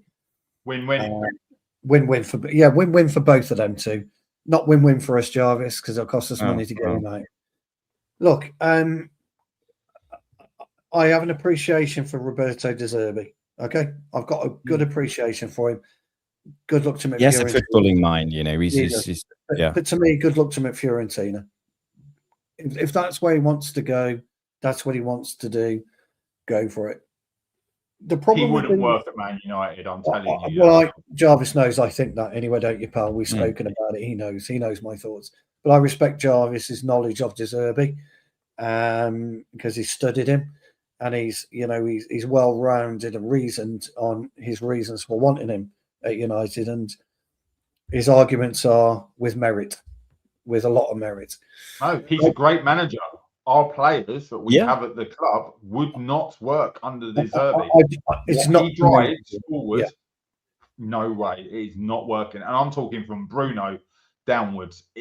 Just what he wants tells you where you need to be, but you need to hold your position. This chessboard football, this chessboard training situations he puts you in. I've seen those situations firsthand at the training ground. It's not Man United at all. And we talk about Man United DNA every time when we lose a manager. Here's where I'm at. Here's where I'm at then, lads. I think you're going to get issues with who they believe should be on the shortlist and who isn't on the shortlist. Because I don't think anybody really knows. We've all got our opinion on who we would like. The Devilish Tacticos have got their opinions. We've all got ours. And we're all different on who we would like in the hot seat. And we've got a reasoning for it.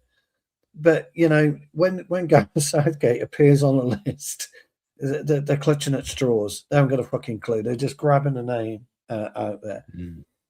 Is Carrick a certain the channel's favourite? done that today. Exactly. Certain channel's done that today. If you haven't seen Carrick it, the favourite? I actually don't think he is right now. I think Carrick is high up a list of, if we cannot get A, B, and C, we'll go with D. Now that sounds like I'm being disrespectful to Carrick, but it isn't. I'm not being disrespectful to him whatever. I just know if I was running Manchester United, what I would be doing, I'd be saying, right, let's stick him there in the maybe section. Forget Carrick now. yeah, you've got tiers of manager: S tier, A tier, B tier. Leave him to it.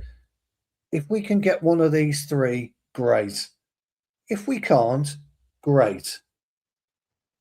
So for the first time in a while, Jarvis and Mark, I actually think we're settled in the managerial choice. I think we've got certain ones we would like, and maybe De Zerbi's in there, Jarvis, and we don't know about it. Maybe Ancelotti's in there. Maybe Enrique's in there. None of us know, let's be honest. And maybe even Alonso's in there, but we don't know. I read someone the other day, we've made contact with Nigel Camp. Yeah, again, if we have, Jarvis, you've got to do your due diligence. So maybe there's 4 or 5 this side. But would any of us be duly upset right now if Carrick took over, is what I'm saying. So if we can't get maybe A, B, or C, then maybe D is okay, is what I'm getting at. I'm only fearing that we are doing the same mistake as we did under Ollie. I know you are. Because this is the biggest nightmare for all our United fans, because we made this mistake. We got carried away, and now we're getting carried away again. And Exactly. we are only 5 games in. And bear in mind, when you play in the Premier League, you are up against Pep Guardiola, you're up against all the biggest managers in the world, the best managers with the best squads. And managing Middlesbrough is one thing, and 5 games for Man United as an interim is one thing. But being there for season in, season out, getting analyzed by the brightest minds and the biggest, best squads every week, you have to have a playbook that's big as the Bible.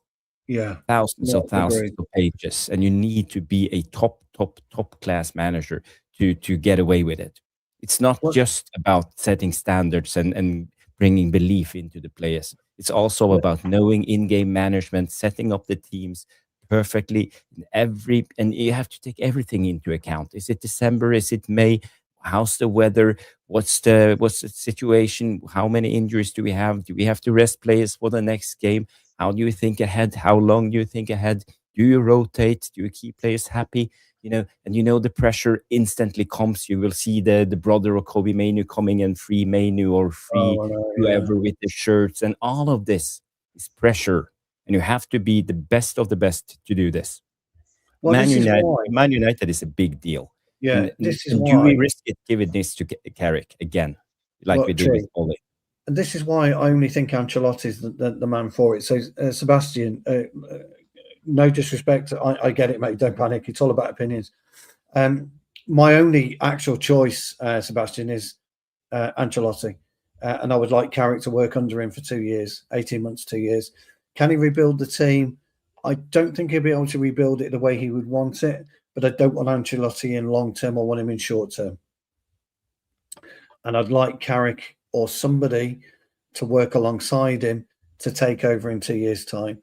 That's what I would like. I think Ancelotti, as Jarvis has quite rightly said, is the only one with the minerals to step in and do what he's just said, that can handle the whole job that is Manchester United, because it isn't about winning games. It isn't about press conferences. It isn't about dealing with injuries, agents, coaching. It's everything. It's all encompassing. And there's only a few people that can do it. I don't think Tuchel can handle it, personally. I've never thought Tuchel, Sebastian, for me. I just think, no, I know Roddy, I know he's just signed a new contract, but that's okay. You can buy people out of contracts. And he's done an okay job at Brazil. He was only contracted till after the World Cup. That's right. Point that out. So that's why he signed a new contract. Same as Tuchel. Yeah, no, I agree. And I just think ultimately, Jarvis is right. You've got to get somebody with the minerals. I don't think Nagelsmann has got the minerals for it. I don't know what Nagelsmann, whether he's right for it or not. De Zerbi, the same thing. I think he's a brilliant coach, Jarvis. I've got no problem with everything you've demonstrated to me. Well, I'm not on Team De Zerbi per se. I prefer Iraola because he's more Premier League proven, and you have other managers. But we also heard today the Aston Villa manager, good evening, is not coming to Man United. That's right. So I think our pool is so small. Yeah. That if you can get somebody like Ancelotti, you go for it. You do, in my opinion. Get him in to stabilize the ship for 2 seasons. But I think that's a pipe dream. He will never come to Man United because he will never come in as head coach. You will never see Ancelotti coming in as head coach. No, I know. It is a pipe dream. I know it is. But we should. The way I see it, pipe dreams. We should be the way I see it. All we can have is pipe dreams. Stu, you're not wrong, because I will just quickly point out a few managers who are in the Carrick situation, right? You have Michael Carrick, ex-Man United, currently doing good things. We had that with Ollie. Probably. Zinedine Zidane had the best, in some people's eyes, Real Madrid team since probably the Galacticos with, Figo, Ronaldo, everyone, right? He came in and he's done nothing ever since because he doesn't need to. He's waiting on the French job because he knows then he can just sit on that. Agreed. Okay. We have a Burnley manager who got relegated, currently running away with the German, Bayern Munich. Bundesliga, not good enough for Manchester United, but can go to Germany.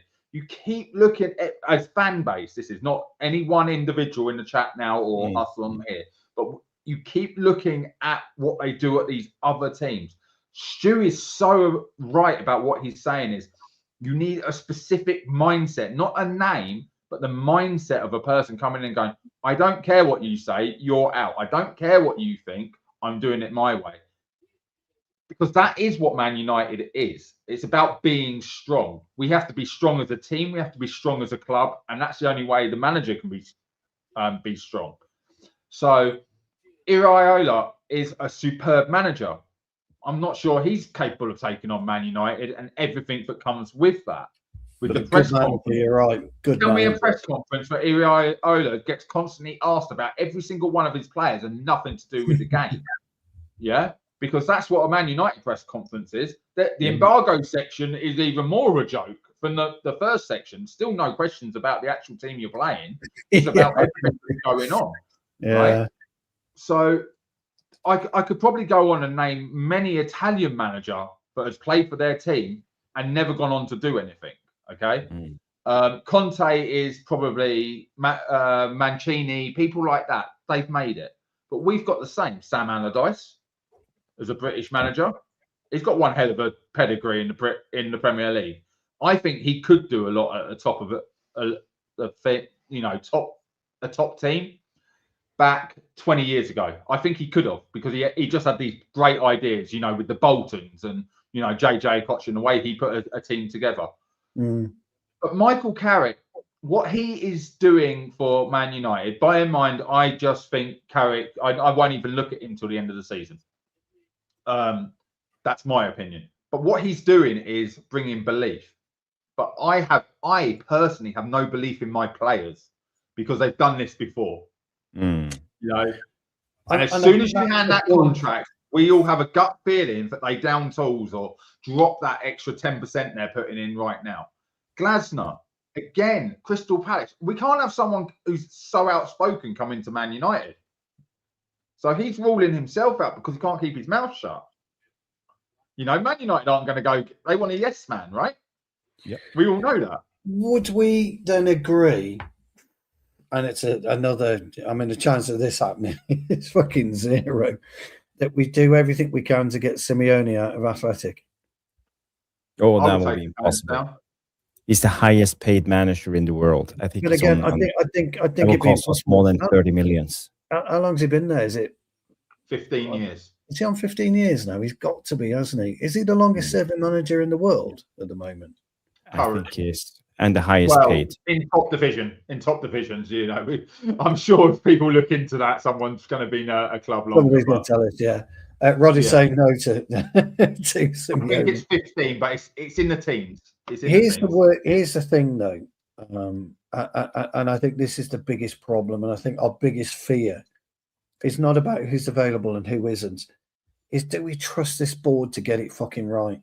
No, I trust them to sack them after about fucking four weeks and go, shit, we made a mistake.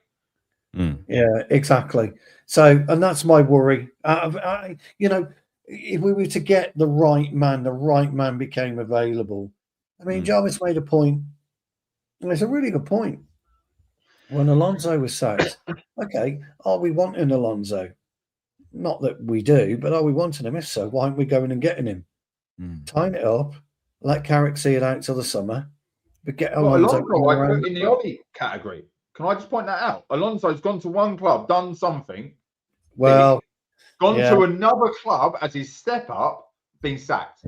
Yeah, it's true. I mean, I, Mark, you weren't with us at the time, but Jarvis will back me up on this. When I said to Jarvis last season, wasn't it? You should stay put. You should stay at Leverkusen, didn't I, pal?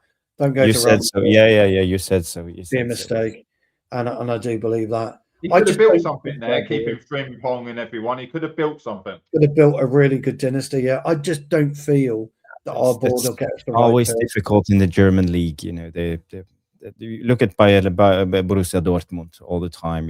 Every time they have a good team, it's ripped apart. Get it right, and they can't seem to get it right, can they? No, it hasn't seemed to go right for them. It's a real tricky one. I don't know, me old mate. I don't know what the answer is, manager-wise. I would say it's a good debate. As I said before, this is not the last time we will debate this manager debate. And I just looked up Simeone's contract. So some people have got him around 26 million euros. Some people have got him up to 33 to 34. I heard euros. 30. That was right. But that was Terry Fleurs saying that he's very good on financial stuff.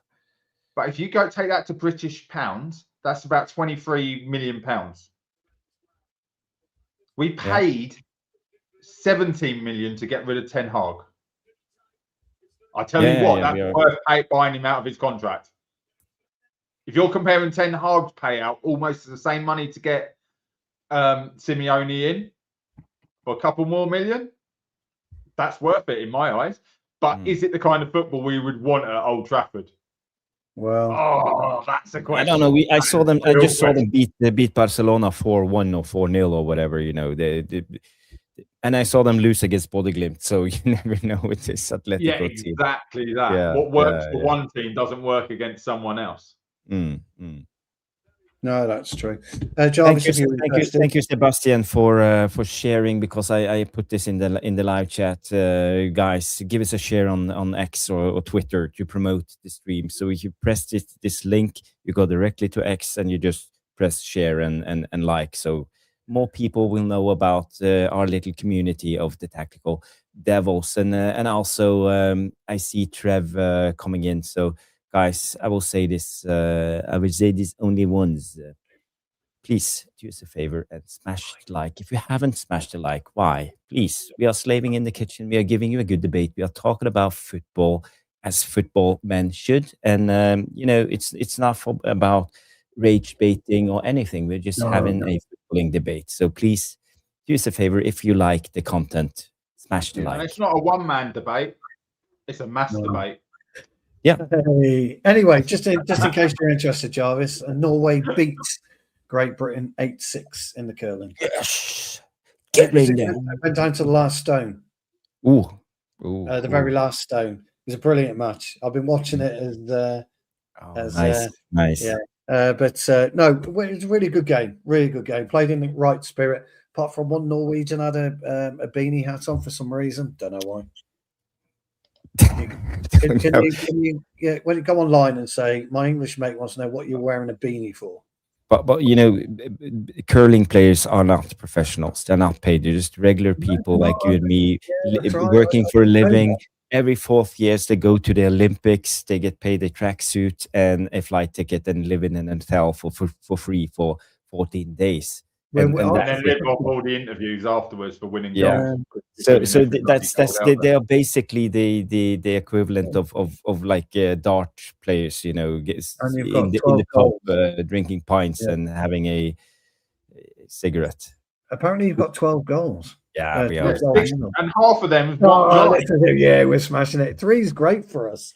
I don't Yeah, know if but- that was I don't know if it was a medal match. That it was just on anyway. So You anyway, know, a fun fact that in congratulations. Norway we have 5.5 millions in Norway that lives in Norway, and we are the greatest Winter Olympic nation in all time. Well, so you should be. Well, you know, there's hardly any competition. We're the only one who have snow. Yeah, that's what I mean. So you That's should my be. point. Yeah, we get no snow. No one else is allowed any snow. Norway's got it all. Right. We have it all. We have snow.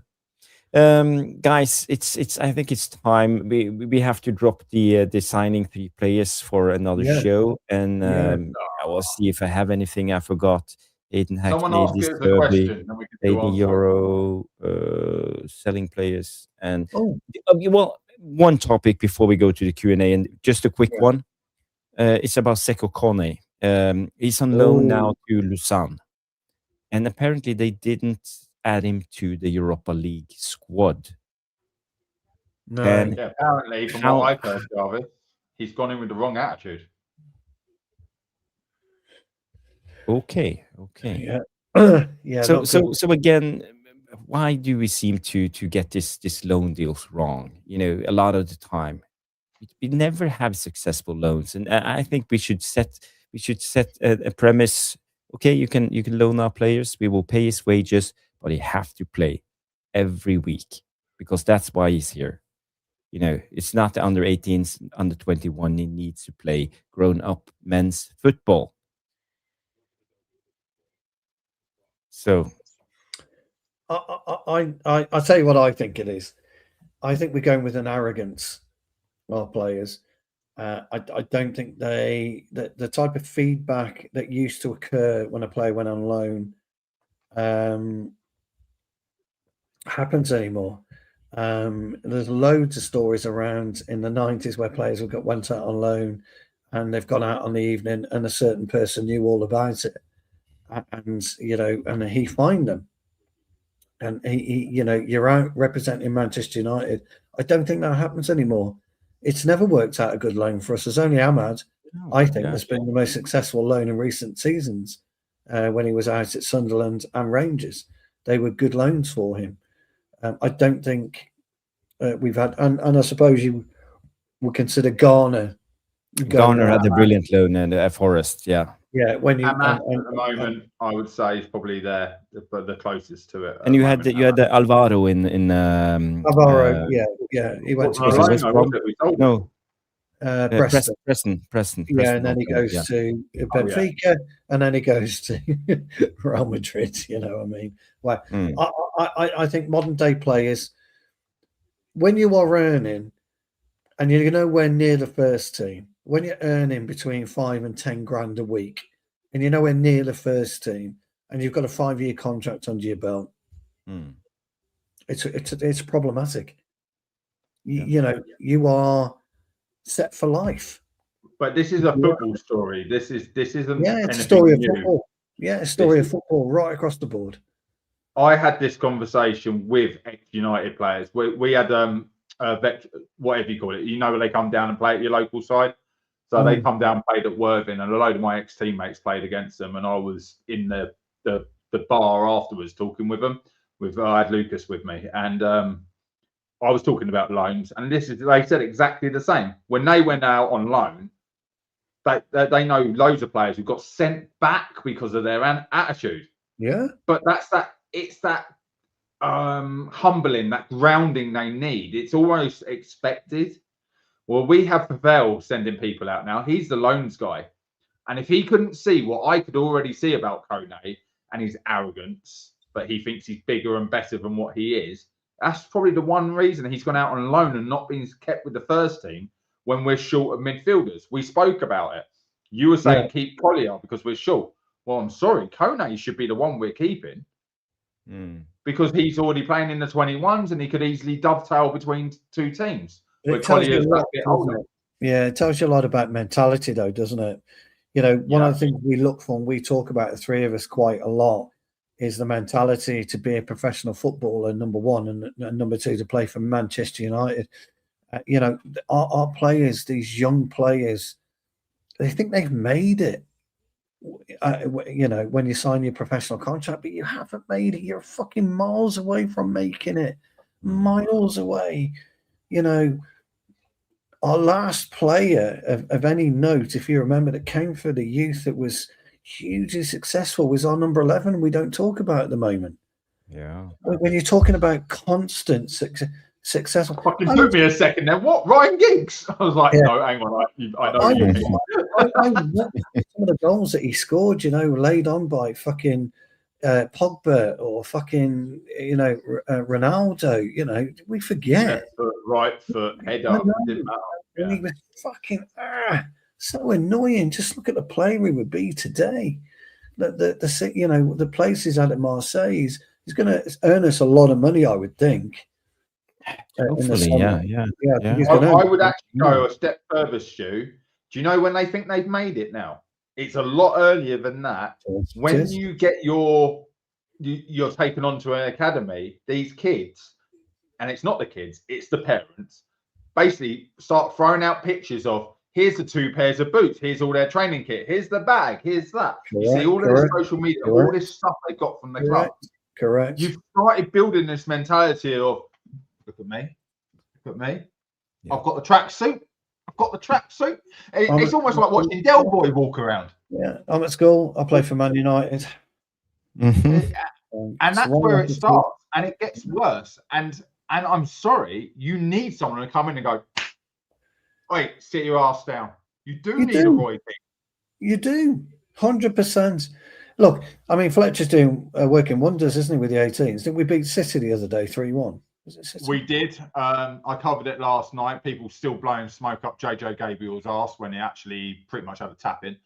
But he was his run, but he took 2 touches and finished. And it was the angle he came in at. So great coaching, right? Because that's the coaching thing. Come from this way across the player, he can't track you. Yeah. All right, until you come to the first team. We'll make a decision about you when you're on the first team. I totally agree with you. Totally agree with you, Mark. We've got to be careful with that. But I'm with you on Kone. But guys, okay, but quick. You didn't actually answer my question, because my question was, shouldn't the club look after the players and set rules for the loanee club, that our players, you could have them, but they have to play, and now it's not even added in the Europa League squad. I don't think you're allowed to, though. Yes, you are. You're not? Are you? Yes, I didn't think you were. I didn't think you were. If you would have an agreement, maybe you would say, we're not going to play you in Europe, right? Okay. Why are you not going to play him in Europe? Because we want him as a backup. So he'll play the league game, so my first choice can play in Europe and get the rest. So you would have that agreement. What games we want him to play, 20, 30 games. You definitely have agreements that I'm going to put him on loan because I want him to have minutes. Guaranteeing minutes. There's no point having a player on loan that doesn't play. But if you look at Scanlon and people like that, they started being dropped already as well. Scanlon started one game and didn't even get on the pitch the next game. Oh, we're having problems with our loanees. We're having big problems with them, yeah. Yeah. So and it's not just that. People have this thing of a Man United player. So it works both ways. If we're talking about their arrogance, actually, some players, when you walk into that team, look at you like, fucking Man United. Don't think so. And there's not a problem with that. But you come being expected that you're going to be a well beater for whatever club you turn up at. And actually, you're there just like, no, my name's Kone and I just want to play football. That's the attitude you should have. Right, so go both ways, and instantly you start butting heads. You think coming in and taking my spot. Sometimes people will live up to that, Stu. You would have definitely seen it. Jarvis, I don't know what it was like in your playing days. Some players will welcome the challenge, and some players will snap you in half in training so you don't take their spot. And how do you get up from that? Do you get up and square up to them, or do just get up, bounce back up, and go on again. So there was a lot. There was a lot to learn about being on loan, and it's not all about the minutes. Sometimes it's about how you deal with other players. Yeah. I was just trying to find Sekou Kone's salary, but it didn't say. Oh no, he's on eight grand a week. Well, so apparently, he's going into the Swiss league. He's probably making more than a lot of the Swiss players. He's on 8 grand a week. He's on appearance bonus. He's probably netting. He's probably grossing 10 grand a week. Yeah. Probably gross. He's probably taking home, isn't it? Yeah, he's probably taken home 5 grand a week plus bonus, isn't that, Jarvis? Yeah, and probably doesn't have to pay for his food or anything. That will all be accommodation. That will be part of his loan. He's probably paid by Man United. Don't forget, both clubs are Ineos clubs. So yeah, so he's probably on 20 grand. He's probably netting 20 grand a month. Now, just imagine, if you were bringing home 20 grand a month at that age. If you've got nothing, you put 10 grand a month away. I mean, come on. I would be living the life. But you would want that to happen. You would want to get you another contract to get 30 grand a week, wouldn't you? Well, hang on, Jarvis, you can work it out for us. The average wage in the Swiss league is 320 to 400,000 euros a year. Oh, well, that's... Yeah. So where's Kone sitting in that? One of the highest paid players in the league. He would actually be up there, yeah. If you're saying £10,000 a week times 40 grand a month. And then you are on £520,000. Yeah, he's on half a million a year. So he's on 600,000 euros then a year, maybe. He's on half a million. He's on half a million. Sorry, every player in your team's got a problem with you. So he makes a double. He makes twice as much as most of them, as the average player in the Swiss league. Yeah. By the way, I did tell you a story. Like I say, like that, strutting. With JLR, when I was at JLR. If that's your natural demeanour, you're Paul Pogba. You walk in and you got that long, tall strut. Like, yeah, I'm here to do business. You're gonna upset people, and that's where the humbling comes in. Sam Johnson bought a 75 grand Range Rover. He hadn't played in the first team. United, he paid cash. I was there. I saw it.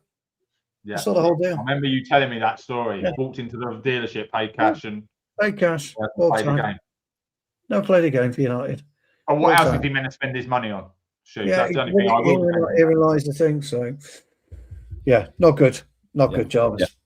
Yeah. Get your questions in. It's Q&A time, and Stu will do the questions. So let me just play the jingle, and it's time for Q&A.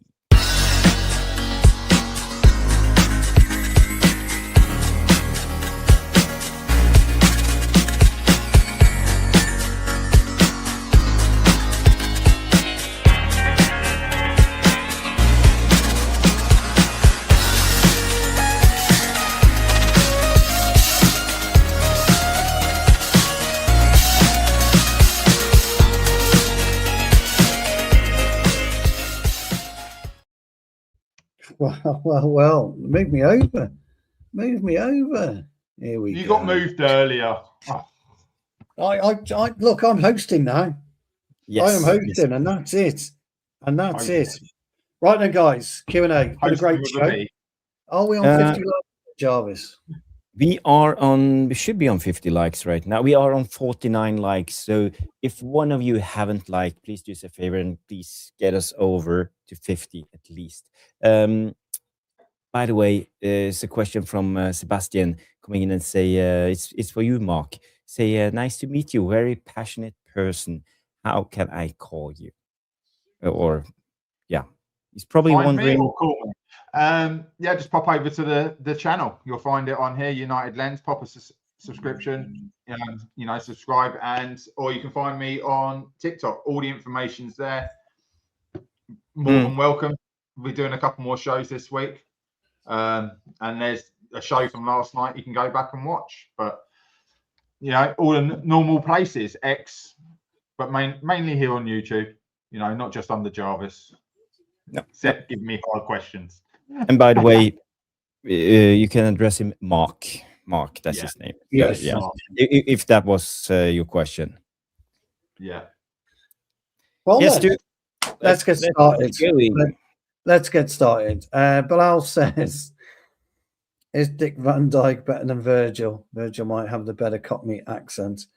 I think Virgil is having yes. In answer to your question, a very simple yes. They're the same age, aren't they? They're playing the same age. I mean, Dick Van Dijk's got more longevity than Virgil van Dijk in his career, that's for sure. Looking too right. He's still going, any good old Dick. Good question. Johnny K says, wow, this is interesting. What's your most valuable piece of memorabilia? Oof.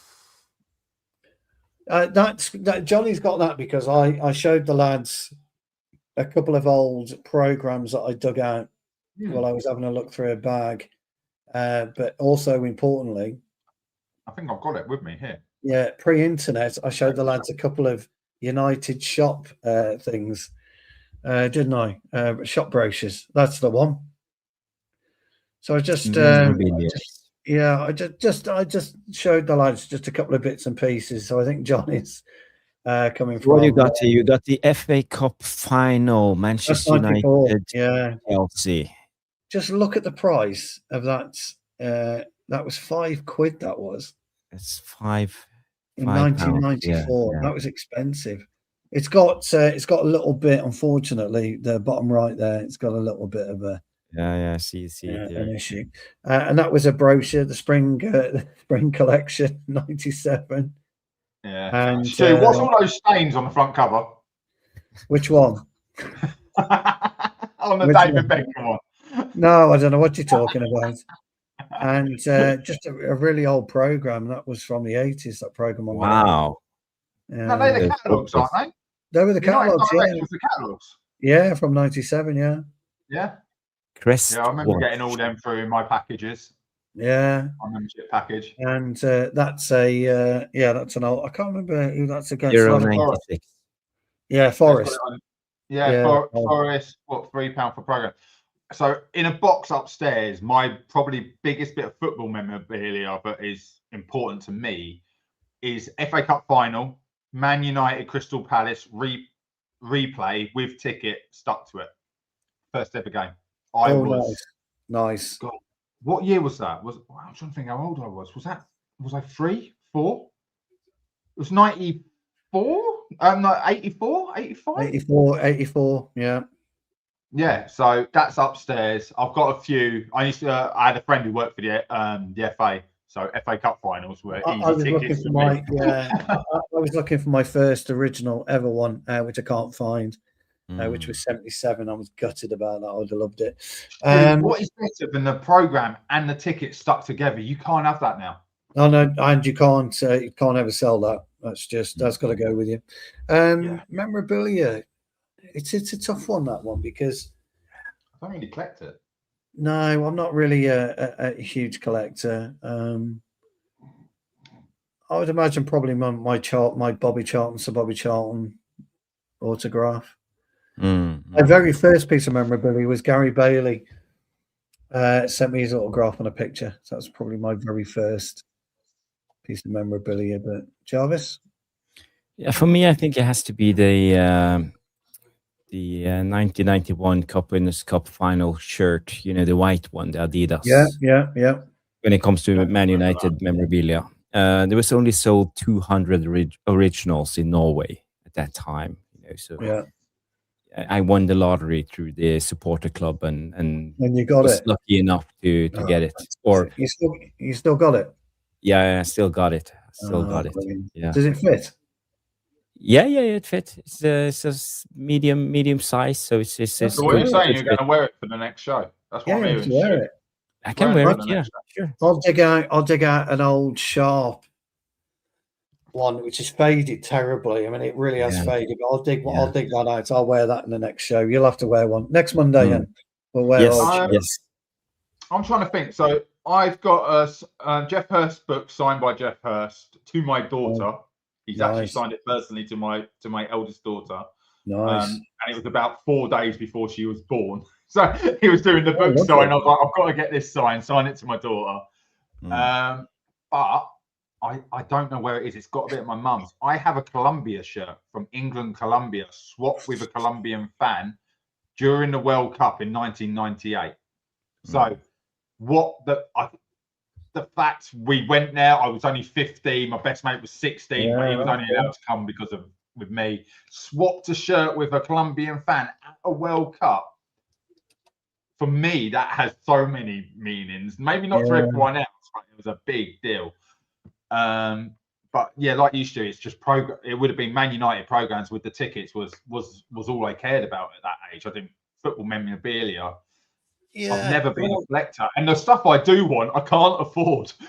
Oh, that's the shirt. That's the shirt. That's the shirt. Yeah, what a but it's a little washed out and worn. Oh, but mine's terrible, Jarvis. Yeah. Mine's awful. My red one I'm wearing next time. It's well faded. It's frayed here. And I have this one. Oh, I love that shirt. Yeah. Also, my favourite Man United one though was when we had Old Trafford embroidered into the actual t-shirt. The shirt. Yeah, I know what you mean. Yeah, but the laces, the after the season before, I can't remember. That was my favourite shirt of all time when it had Old Trafford. The laces is not original on this one. No, I was going to say because they're not white. I lost them in. They were black. I wore it all the time. The laces black or red? They were white. No, they were white. I'm sure they were. I can't remember. Yeah. Well, anyway, great question, Johnny K. I love questions like that. I think they're brilliant questions like that. Right? So what did the chat say? Do they have any memorabilia? Yes, exactly. Yes, I'll let you do that while I tee up the next question. My shop's one a little tight on me now. We all know how that feels. We know how that feels, I'm afraid. I don't know if I'll get in mine, but I'll try. It's all that bulking, Stu. Bulking up. Yeah, that's how it is. I'll try to get it. If I rip comes it, with age. Yeah, cheeky swine. Vodafone was my favorite from Nicky T. Yeah, that was a great one. You can. Yeah. Sorry, I think the greatest sponsor. There's a couple of great sponsors. Well, nice one, Roddy. Is that the one with the black stripes down? Because I love that. The Admiral one, the greatest sponsors are probably Sharp, Candy, JVC, Nuki Brown. Those are the more recognized. JVC, that was Arsenal. JVC, Arsenal, yeah. JVC. Yeah. Those are the because they were long term, like they were 10-year deals and things like that. We had Sharp for how long? Over 10 years. Yeah. Full 90. JVC. Yeah. Well, I think it was only in my lifetime. I remember no sponsorship, i.e., Jarvis's shirt he's just put up. Then I remember Sharp. Then it was Vodafone. And Sharp UCAM. Sorry, we've got to put the UCAM in there. And Sharp Electronics. Yeah. Sharp Electronics. Then Vodafone. And then AIG. And then it was the AIG, and then after AIG, it was Constant Change. Yeah, it's Constant Change. Yeah. Great question. Right, we have a question from Big Trev, and Trev says, "Have you ever had an encounter with a footballer fucking loads where you thought you rude bastard?" Yeah. Have I? I don't know if I can't think of one. I'm just trying to think. Not really. I could give you an endless list of footballers meeting in public that are absolute fucking arseholes. Well, there's a reason why, because I never go up to anyone in public. Yeah, that's probably why you're okay then, isn't it? Yeah. What I will say, on the way back from the Fulham game, when we were at our last pit stop, as you call it, service station, Jason, was it? No, Howard from Take That was there. Oh, Mate, he did not look like he wanted to be interrupted. He was there with his family, and I did not go near him. My missus would have loved a photo, like, because she got one with Rio recently at the station when she was doing some work in London, and I thought, I might be able to go one better. Me and Howard from Take That, and this guy was not looking happy. Can you imagine stopping as a professional in like of anything, athlete, actor, in a service station? It's got to be your worst nightmare. I don't think enough of anybody to want to stop them and require a autograph. I just don't think enough of any one person, except Eric Cantona, Gaza, Robbo. You know, there's the odd few. I don't think I'd be able to approach Cantona. I think I'd be so starstruck. Even at my age now, I think I'd be like, the thing is, for me though, you know what I mean? Like, doing what I do, it kind of it's a nothing. It's like if you speak to any of the journalists, you know, that we don't like, Ben Jacobs, you know, it's just like interviewing. It just doesn't matter. You don't see them for anything. Yeah, but you even hear professional footballers starstruck with certain professional footballers. So I think it does take on how you perceive the people that you're talking to. I think them as a somebody, or they're just your job. I don't think anyone should be above anybody in life. I just that's how I look at it. We're all the same. We are allowed to have heroes. Everyone's allowed a hero, but I would never treat anyone like a hero. I would exactly that. There is a saying: you shouldn't meet your hero. No, and it is very true. Let's just put one here about Rio Ferdinand has pig manners. Now, Rio Ferdinand's son was with Brighton, and there's a little where Brighton's training ground is called Lancing, and there's a little Italian he used to go to and a cafe in Shoreham. I've met him a few times. Absolutely fine. It is sometimes where you meet them, how you approach them, and what kind of circumstances they are. Do you know what I mean? It's like, if they're at a train station and they're trying to go somewhere, don't expect them to be nice. If they're at a hotel, things like, if you're meeting them out on the street, pop into the shop to pick a packet of crisps up, they'll probably be all right with you. It is swings and roundabouts sometimes, but I've met Rio a few times. Guys, when you've had a Waz next door to John Wick, I'll just leave it there. The best one my other half done was Brad Friedel, right? So she was at an Arsenal-Tottenham game, and she didn't even know who Brad Friedel was. Well, yeah, Brad Friedel, and he's standing next to her. It's like, that would be about right. Nobody knows who Brad Friedel is. Right, next question. Yeah, next question. Jarvis, you can take this. Well, it's to the panel. We have touched on this as well a few times. I've done this. Big up, Jamie. Big up. Yeah, great question. Do you agree that we need 8 to 9 new players in this squad? Because that bench is terrible. Plus, if we get in Europe, we need depth.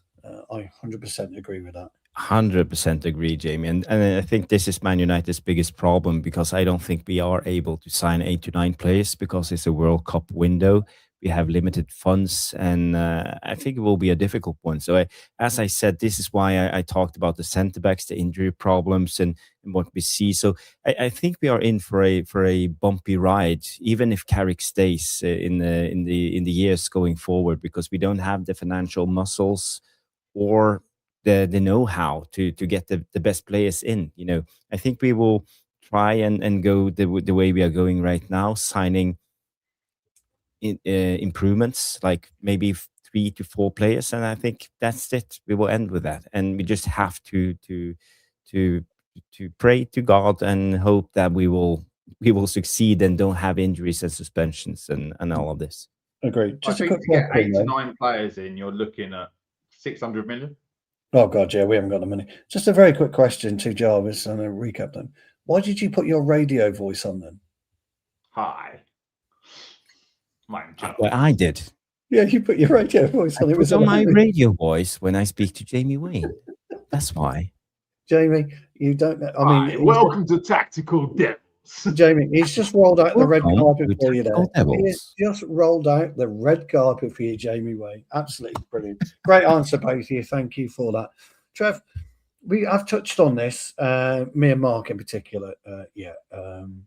I'd have to go through my entire collection to tell you what my prized one is. My prized one would be, if I can find it, my very first game when I was 7 years old, Wolves 1977. If we can find them, we that would will be my send them to Jarvis, and Jarvis can put a post up on YouTube of like, this is Stu's, this is Mark's. Yeah, and we'll I've got to see if show I can them find it though. Yeah, I've got to see if I can find it though, Trev, first. By the way, guys, by the way, I was actually searching for old programs because of our WhatsApp group, and when you guys were showing yours, I don't have them, but my city Tromsø have still a team, Tromsø, and back in the 80s, the British teams used to come over to Scandinavia during summertime to play friendlies because we were in mid-season in Norway, and the first time I saw a British club ever play was in Tromsø when they played the QPR in 1987, and they lost 1-0 Tromsø. And the year after we played Liverpool in the summertime. The game ended 2-2, so that was people still talk about that game. And in '89 we played Man City, Tromsø, and I think we drew 0-0 or 1-1 or something. So. That was something. And when I was like 8, 9, 10 years old, we didn't have money for tickets. So we used to sneak in at half time. So I only saw the second half of these games because, everybody went out to have their hot dogs and everything. And we just mingled in with the crowds and just found the spot, a place to sit. So those were the days. I don't know if any of you did that when you were kids. I'd say in the UK, like you, we're so lucky because football is the home of UK's home of football. So football in the 70s, the 80s, the 60s, the 50s. I was never around in the 50s and the 60s. It meant something. It meant something because it was your father, your granddad, your brother. I mean, Telford United played away at Everton in the 5th round of the FA Cup once. You may remember, may not remember. We beat Derby away as well. And the whole of fucking Telford went. And we were talking about it the other day, just a few of us lads. Do you remember, did you go to Everton? Yeah, I was at Derby as well. Wow. It's fucking amazing. And football means so much to everybody. And I think we get so wrapped up in it and pissed off with these modern day wankers who don't know what it means to be a footballer. They just know what it means to earn money. Whereas when you talk about a story like that, Jarvis, and I talk about going to Wolves at 7, in wonderment. I took my lad when he was 10, and his face dropped when I told him he was going to Old Trafford. He couldn't believe it. He didn't know where he was. That's what football means to people. Yeah. And these City fans today, and I'm not picking on City, by the way, but these City fans today, they try and offer kind of, well, we've scored more than these and we've got more fans and all that kind of, but they don't know what football means. They don't understand what football's about because they haven't been brought up right when it comes to football. And each of us has, everyone in the chat, the Devilish Tacticos, understand what football's about. Gary Megson. This is the lineup for City in '89. What was Gleghorn? What was his name? Gleghorn. What was it? Simon Gleghorn. Stephen Gleghorn. Stephen Gleghorn. It was S, wasn't it? I think it began with an S. I got Stephen. Yeah, that's Trevor Morley, isn't it? Trevor Morley. Yeah, Trevor Or is Morley. it Tony Morley? Is it Tony Morley? Tony Megson. Yeah, Trevor, he played for West Ham. Yeah, that's Tony, and that's Tony Morley then. Gary Megson, Bishop, Ian Bishop. Am I thinking ex-West Ham? No, it's John. It's John. John Bishop. No, I'm sure he's Liverpoolian, isn't he? Ian Bishop. It's Andy Hinchcliffe, Ryan Megson, Dwight Gale. Paul Allen. Might be Paul Allen. It's about the right age. Guys, have a look and let us know in the chat what you think that team is. Jarvis Oh, will keep that was Manchester City back in the days. It's not like the Yeah. Galacticos they are now. Well, that's what I mean. Those fans that Mm. don't know anything about it. So, Trev, we'll keep you looped in on that one, mate. What else have we got? Trev's got a couple. We've gone through this one, Trev. Quickly again, I want Ancelotti. Jarvis? No, do you not want at United? Oh, who's what man? Oh, fucking loads. I could go on forever with that. Well, name one. We're not going to say Southgate because I think that's I don't want Zerbi. I don't want Zerbi. Okay.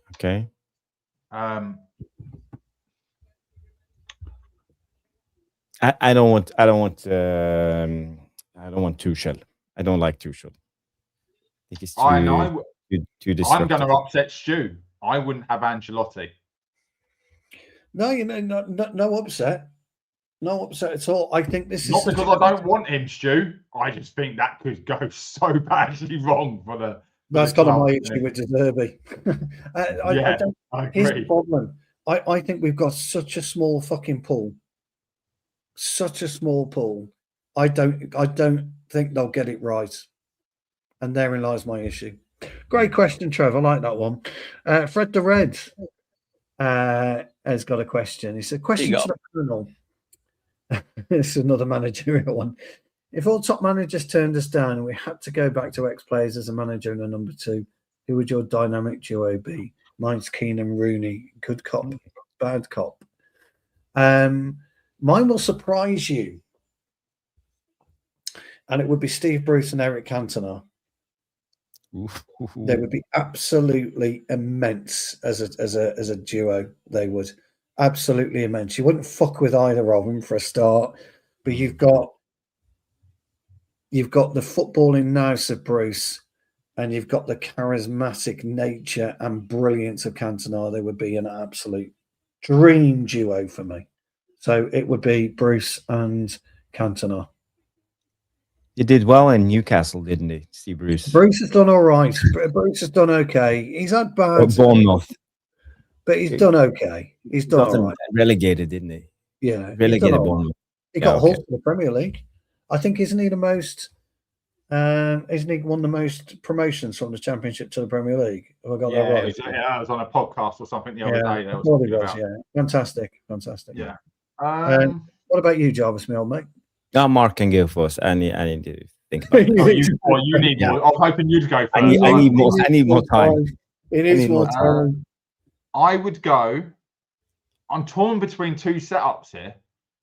I'm torn between Brian Robson and Roy Keane, or Roy Keane and Eric Cantona. Or I tell you what, let's take all three of them. That could be dangerous, Roy Keane and Cantona, couldn't it? But can you imagine Cantona doing the press conferences and Keane doing the coaching? Yes. Yeah. I tell you what, we wouldn't. If that social media didn't exist, they would create social media for that. Well, just for that, yeah. I think you're right. No, I think you're right. Yeah. No, I don't dislike that pairing. I don't have any better. Roy Keane is always a great shout, and Cantona is also a great shout. So yeah, probably. But I like Robson one. I like that one, Mark. So maybe go with Robson and Cantona. Yeah, it would also work. Yeah. Good question. I like that question. Can I just point out, every single one of us went back almost 25 years to find a player. Oh God, yes. That's not an age thing. That's when you last have that charisma and leadership quality that we can rely on. Exactly. That's why I think Harry Maguire's the closest to that right now that we've got. The Primot says, I love this question because I think he's had an up and down patch, hasn't it, at Norwich? I'm not sure how he's doing at Norwich. No, I'm not. That's what I was hoping you guys knew. Before we move on to this one, there are some good shouts on the manager. You have the Primot coming in and says Sir Bobby and Rooney. That's an excellent shout. Schmeichel and Stamm. Fucking hell. You will get killed. Who else do we have? We have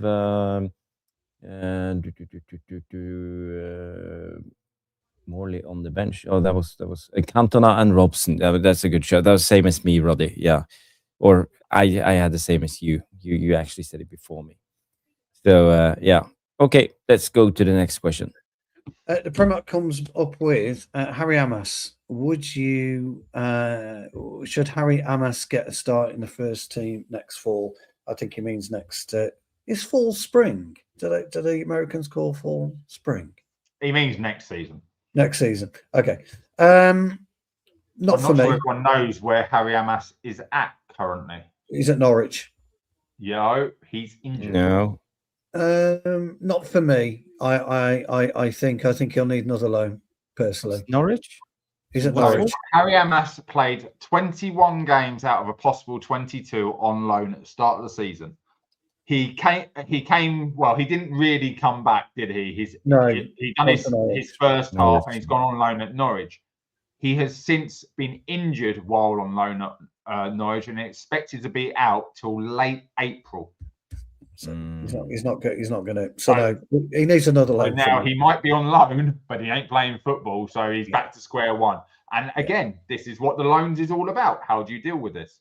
Yeah, he'll need another loan then for sure. I don't think we've got. We got Rob and 53 likes. So if you haven't, please do us a favor and smash the like. At least we have 50. Yeah. Right, guys. We've got a couple more questions to go. Yep. Let's have a look. See who's asked the question, and we've used already. Okay, Sebastian says, question, what do you really think about Sesko? He's still young and showed some world-class moments across certain games. Would you be happy if he scored a minimum of 10 this season? Well, he's only got 3 to go, hasn't he? Isn't he on 7? I think he's on 4. Is that minimum of 10 overall or Premier League? I think that's 10 overall. I thought he scored about... We only play the Premier League. I thought he was on. I thought he scored more than 4. I mean, where has he scored his goals? Like, yeah, I thought all his goals in the league. I thought he scored more than 4. No, we have 4 goals in the league. He had 2, and then he scored 2 back to back. So he's on 4 goals. No, he's on 5 actually. He scored the last game, so he's on 5 goals. Yeah, he's on 6. He's on 6. Yeah, he's got 6. I thought he had 7, but he's on 6. Okay. Yeah. I think he must have. Did he score in the FA Cup? No. Did he? Were we in the FA Cup? I must have blinked. Well, anyway, I think he's got 6. I think he's doing all right, Sesko. I didn't expect a lot of him, to be honest, because I'm with Mark. I've never seen him as an out-and-out striker. I mean, Jarvis, prior to Mark joining us on a Monday night, spoken about Sesko and a few times. I mean, Jarvis always just didn't know where to place him. But I quite like what I see. His goal that he scored against West Ham was wow. I mean, that was just sublime. 6 Premier League. So he's got 7. So he's got 7 then. So we are talking 4 more. We're talking Prem goals because that's all he can get more goals in. 10 Premier League goals is I think is good. I think 10 goals across is good. I would be happy with that. We always said, didn't we, lads? Do you remember when we were talking about getting Cunha? If he gets us 8 to 10 goals, did we not say 10 per player would be perfect? Yeah, if we said, I think Jarvis was looking around 14, weren't you, from Bueno? He's on 11. Is he on 10 or 11 at the moment? Bruno, we said if he puts his normal 11 goals in, and Sesko comes in with 10 or 11, something like that. So I think they're on target to do what we thought. So I don't think it's a bad. Yeah. I think he's going to turn into a better player than we thought. I think his work ethic is way, way better than ever I imagined. I wasn't expecting great things from him. I would have gone, as the lads already know, and the devilish tacticos know, Oshman all day long. That was my choice. How many goals did Højlund had last season?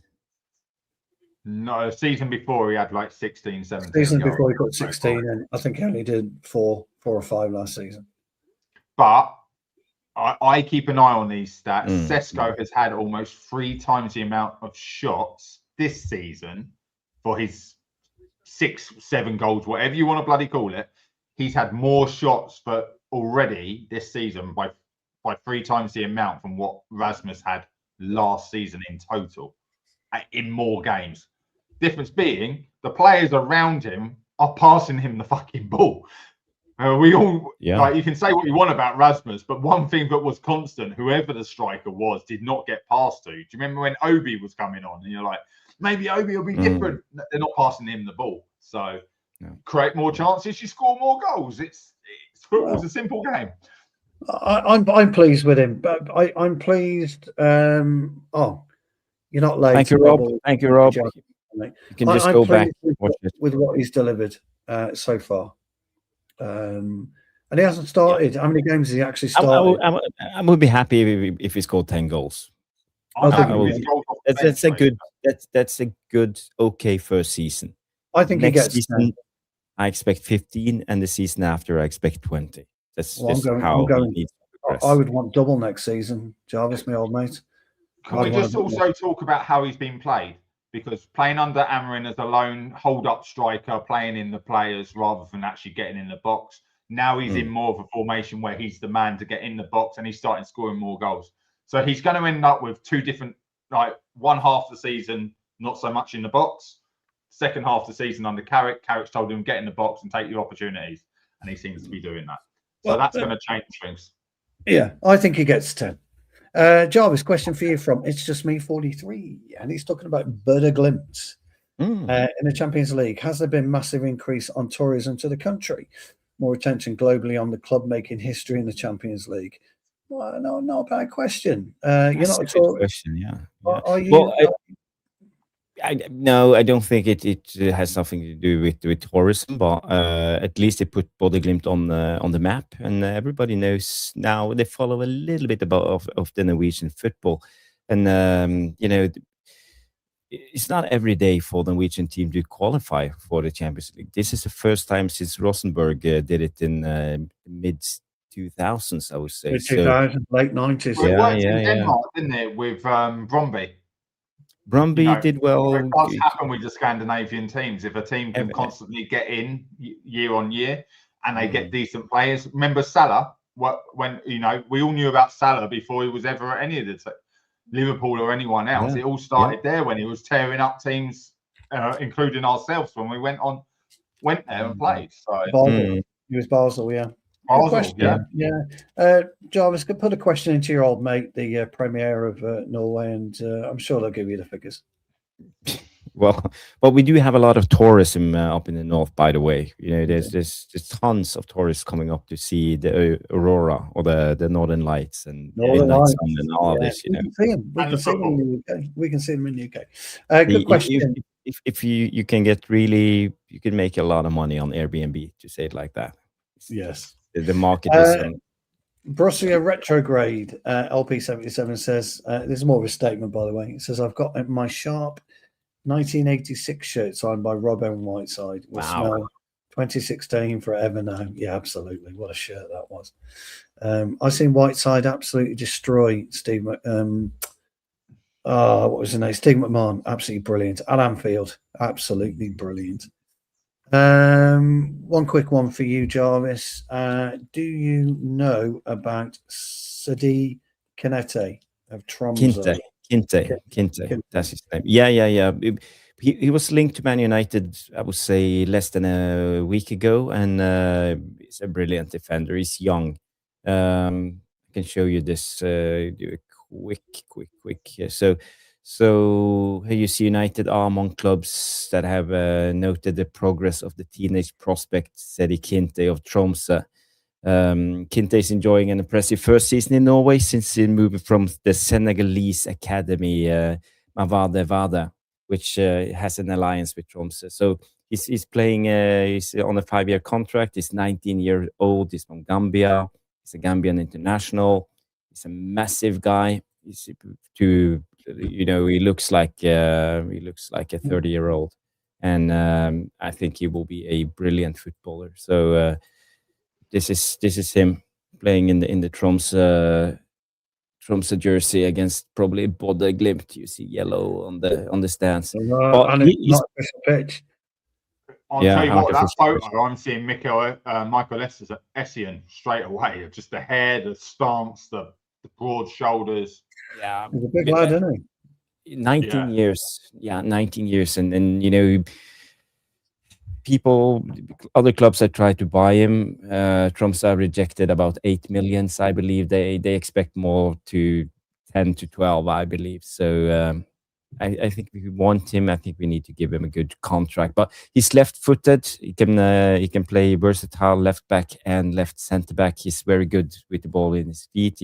Like Bodø Glimt, Tromsø always plays out from the back, and they never hoof it long. So yeah, he's a fantastic footballer, and if we can sign him, I would be happy. But he's a prospect for the future.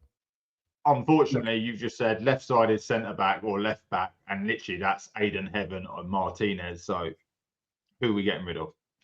Well, yeah.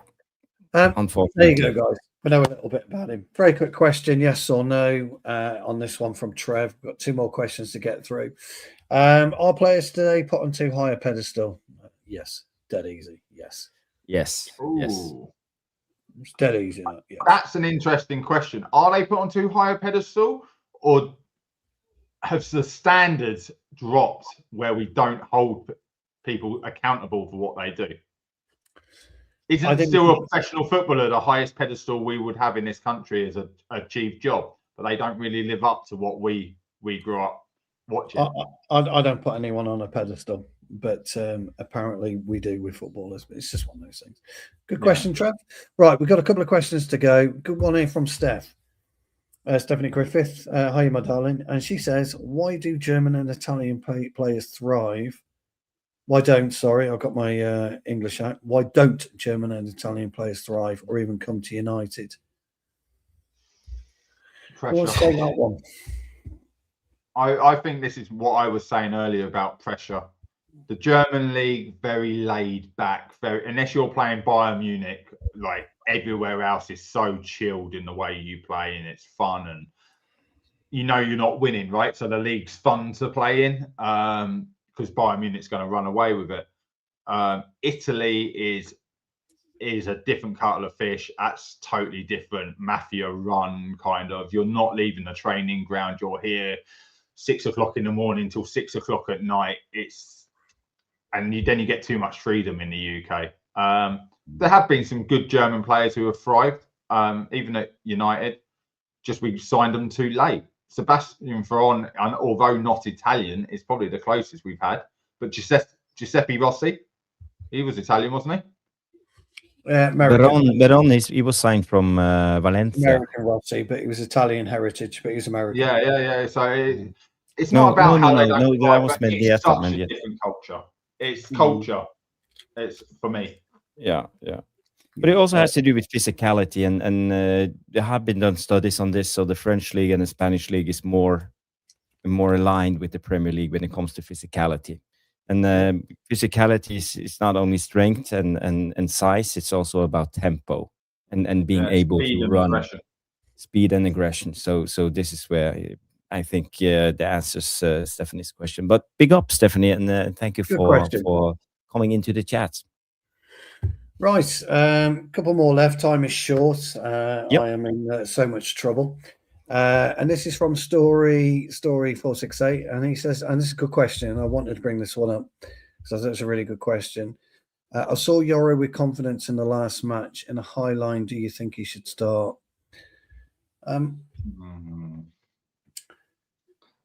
Yoro demonstrated an ability to read the game, and it's the first time he's read the game since he's been into the English Premier League, but he read it with some authority. I would not start him just yet.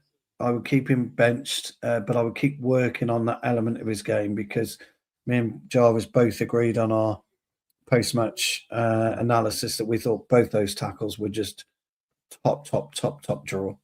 The way that he read the game, the way he timed his tackle, timed his run, absolutely brilliant. But not quite yet. Story for me. Mark.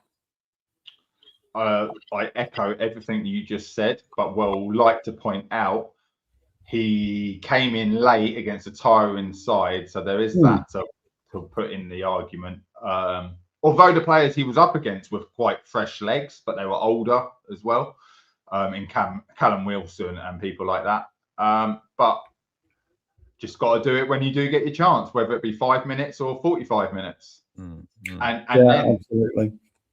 So really the guy's just got to take his opportunity when an injury comes. And that's the way I said. You can't just get a start for making two tackles, because let's be fair, he's been too unreliable in other instances.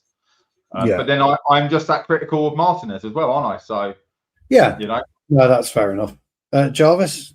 Yeah, I'm thinking now playing Euro as the right-sided centre back indefinitely, because I think he adds something extra that Maguire doesn't have, and that's progression of the ball and being able to shift play and play long balls with precision. I think Maguire, he relies too much on just playing it to his left to Martinez and let Martinez do the progression. And we saw it against West Ham. They just blocked us off and we had nothing. But in the last 10 minutes when Euro came on, you could clearly see him putting those passes and making it more difficult for West Ham. So I think when we play against low blocks, when we play with the high line, I think definitely Lenny Euro should play, if he can bring his A game, of course. That's a really interesting point there. I hadn't thought of that, because when we bought Maguire, he used to dribble out of defence. He used to play cross-field passes left and right,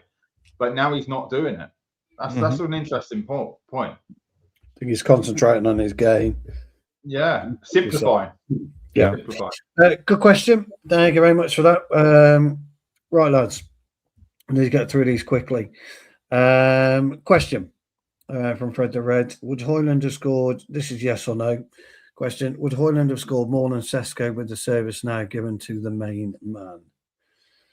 Possibly. I think so. I'm on a possibly with that one as well. No. I think, those last 3 chances we've spoken about where he's missed last minutes, where he could have scored, I think Højlund does score them. I think it's an interesting question. No, Højlund doesn't have the same instincts.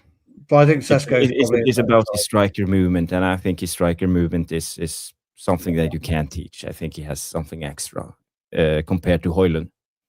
Fred, great question. We Deserve Better's coming with a question. With Vivell directing our scouting increasingly towards Germany, both are Germany. Okay, both our players and even okay. Let me read that again. With Vivell directing our scouting increasingly towards Germany, in both our players and even possibly a new manager, are you concerned? Oh, is that an open? That's an open brackets. I think that's an open brackets. I was just looking at my keyboard. Sorry, I've just read it now. That's an open brackets. Sorry, We Deserve Better. I'm not dumb. I've realised what you've done. In both our players and even possibly our new manager, are you concerned? I am, yeah, because I don't think Germany is the answer. I don't think Austria is the answer. I don't think Red Bull are the answer at all. I think we've got to be. Who have we got? Sesko, right? That's it. But he's also looking at certain players, isn't he? De Ligt. He wants Nigel. De Ligt came in before. Masraoui from the German league, both by Munich. He wants De Ligt. Did they not come in before Farrell? I think he was consulting, wasn't he? Okay. He also wants Nagelsmann, doesn't he? I think he's made it clear. Are we complaining in Wirtz and people like that? Are we complaining about German players? I think we've got to spread out. Look, we've got to go local for me. I've said it before and I'll say it again. When we get midfielders in, it's got to be done within the Premier League or the Championship. Simple as that for me. So I don't want to be looking at Germany all the time. Equally, I don't want to be looking at Red Bull Group. I don't want to be looking at Austria. I'd go Himmeland, Jarvis. I'll give him a go from outside because I think at 50 million, I think it's an absolute steal. But I don't want. I want us to go local. So for me, it's not. For me, it's concerning. I agree. I would predominantly sign British players or players from the Premier League, and Just for the time the being. occasionally French or Spanish player, but besides that, I would be very careful where I put my money. What I would say about the German league is you could have some very coachable players, very disciplined players, but are more suited to doing as they're told, working a structure and doing their job and their role, and being less of a free spirit, because that's probably how I would describe the German football league, and it's very tactical, very chess-like. Do this, and then all of a sudden a counter attack's on, because it's very much about how you defend as a team and counter attack. Because if you watch enough German football, it's a lot of end-to-end stuff and how they break. So, yeah. Okay, final two questions. First one is from Stephanie, and Stephanie says, "I'm not really sure what we do with this. If the answer is Dallo, what the hell is the question?" Good question. Who is the worst defender at Manchester United? Good question is all I'm going to say to you on that one, Steph. Good question. And we will go from there. Who is the worst defender at Manchester United? There's more than one. But who is the worst? But I have to say, I like Dallo. I think he's done well now. Yeah, okay, he's erratic. He's not good on the ball. He's erratic. I'm not saying he's the worst. Yeah, I'm not saying he's the worst either. As I said, he's not my main concern when it comes to who are we going to sign next, because I know it's a long and bumpy road. As I said, there's so many holes in our squad. So for now, I will keep him. That's just me. I agree. I agree. Another question, gents, and it's from Trevor. Finish this question. I love United because Jarvis is going first. Because it's my love in my life. I don't know.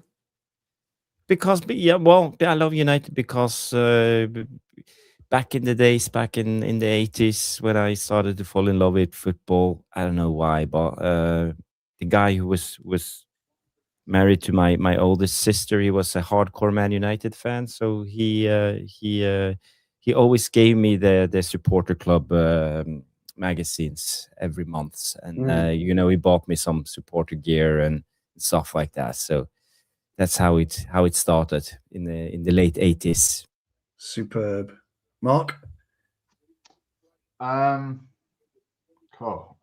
Don't want to sound too emotional on that. I love United because growing up as a kid, mad about football, I felt like growing up with Sir Alex Ferguson and all those players, it taught me everything, not just football, but discipline, all those stories. And even now, I still find myself constantly attached to them. And it just showed me what it was to fight for everything. And you can take that into your life. I think if you're so indoctrinated into a supportership from the Munich air disaster all the way through, that history, that regrowth, there's everything there you would ever want. So that's why I love Manchester United. Mine's very simple. There's only one football club in the entire world that can break your heart 1 minute and stitch it up the next. Tipton Town. Manchester United. Tipton Town breaks your heart regularly. It's the only club that can break your heart and stitch it up. It's the best football club on the planet. And that's why. I think we've had one more question sneak in. I'm in a world of pain. So it's the last question, everybody. And that is, we can't answer that. I can't. You'll have to wait. I can. That's Mbeumo. Okay. I see Mbeumo or Cunha wearing the number 7 shirt. Cunha would suit it, but I think it goes to Mbeumo. I'll reserve judgment till the summer. I will go on a limb and say Tonali. Oh, for fuck's sake. I will wait till the summer. But great question. But that one, it's too important a question. I'll wait till the summer. And that's it for questions. And I will hand you over to my old mate. It's been a 2.25 hour show. Yes, it's been a mammoth of a show. It's been a mammoth show, yeah. And I am alive at the moment, and I aim to be alive in the morning. Stu, feel free to drop off and No, go yeah, and well, kiss your wife. You know, it's we're way done too now late. anyway, aren't we? We're done now anyway. We are done. I'm Yeah. just wrapping up. So Yeah, wrap up. I'll stay while you wrap up.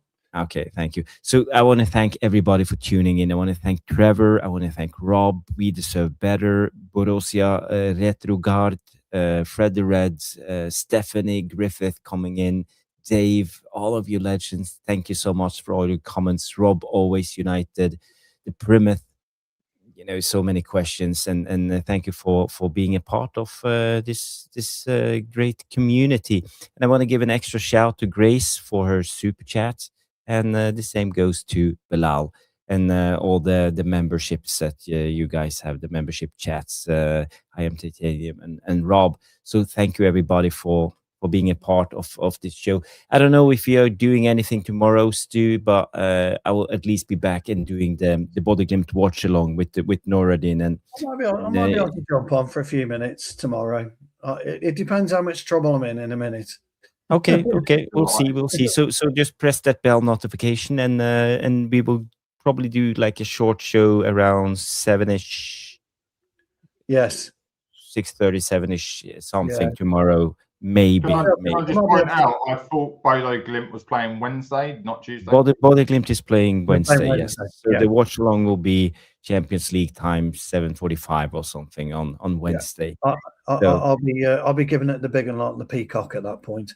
Yeah, that's okay. That's okay. Noradin will join me, so I'll be fine, and we will. We should be able to get at least half an hour, 45 minutes in tomorrow. That's all I'll be allowed. Yeah, and there's another big game on Wednesday night. Wolves Arsenal, their game in hand. Wow.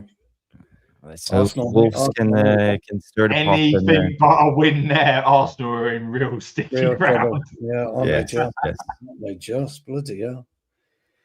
Thank you, Jamie Wayne. I hope to see you on the watch along. So everybody, thank you so much for tuning in. If you haven't, please do us a favor, smash the like. If this was your first time on the Tactical Devils, please subscribe to the channel. And afterwards, you can go and hype the show, and you can leave a comment in the non-live section if you want to talk more about the topics we have addressed in tonight's show. And also go to Mark's United Lens. Go subscribe to his channel.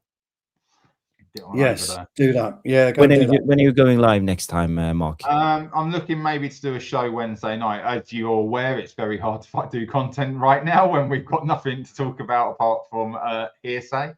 But my channel. You know my channels.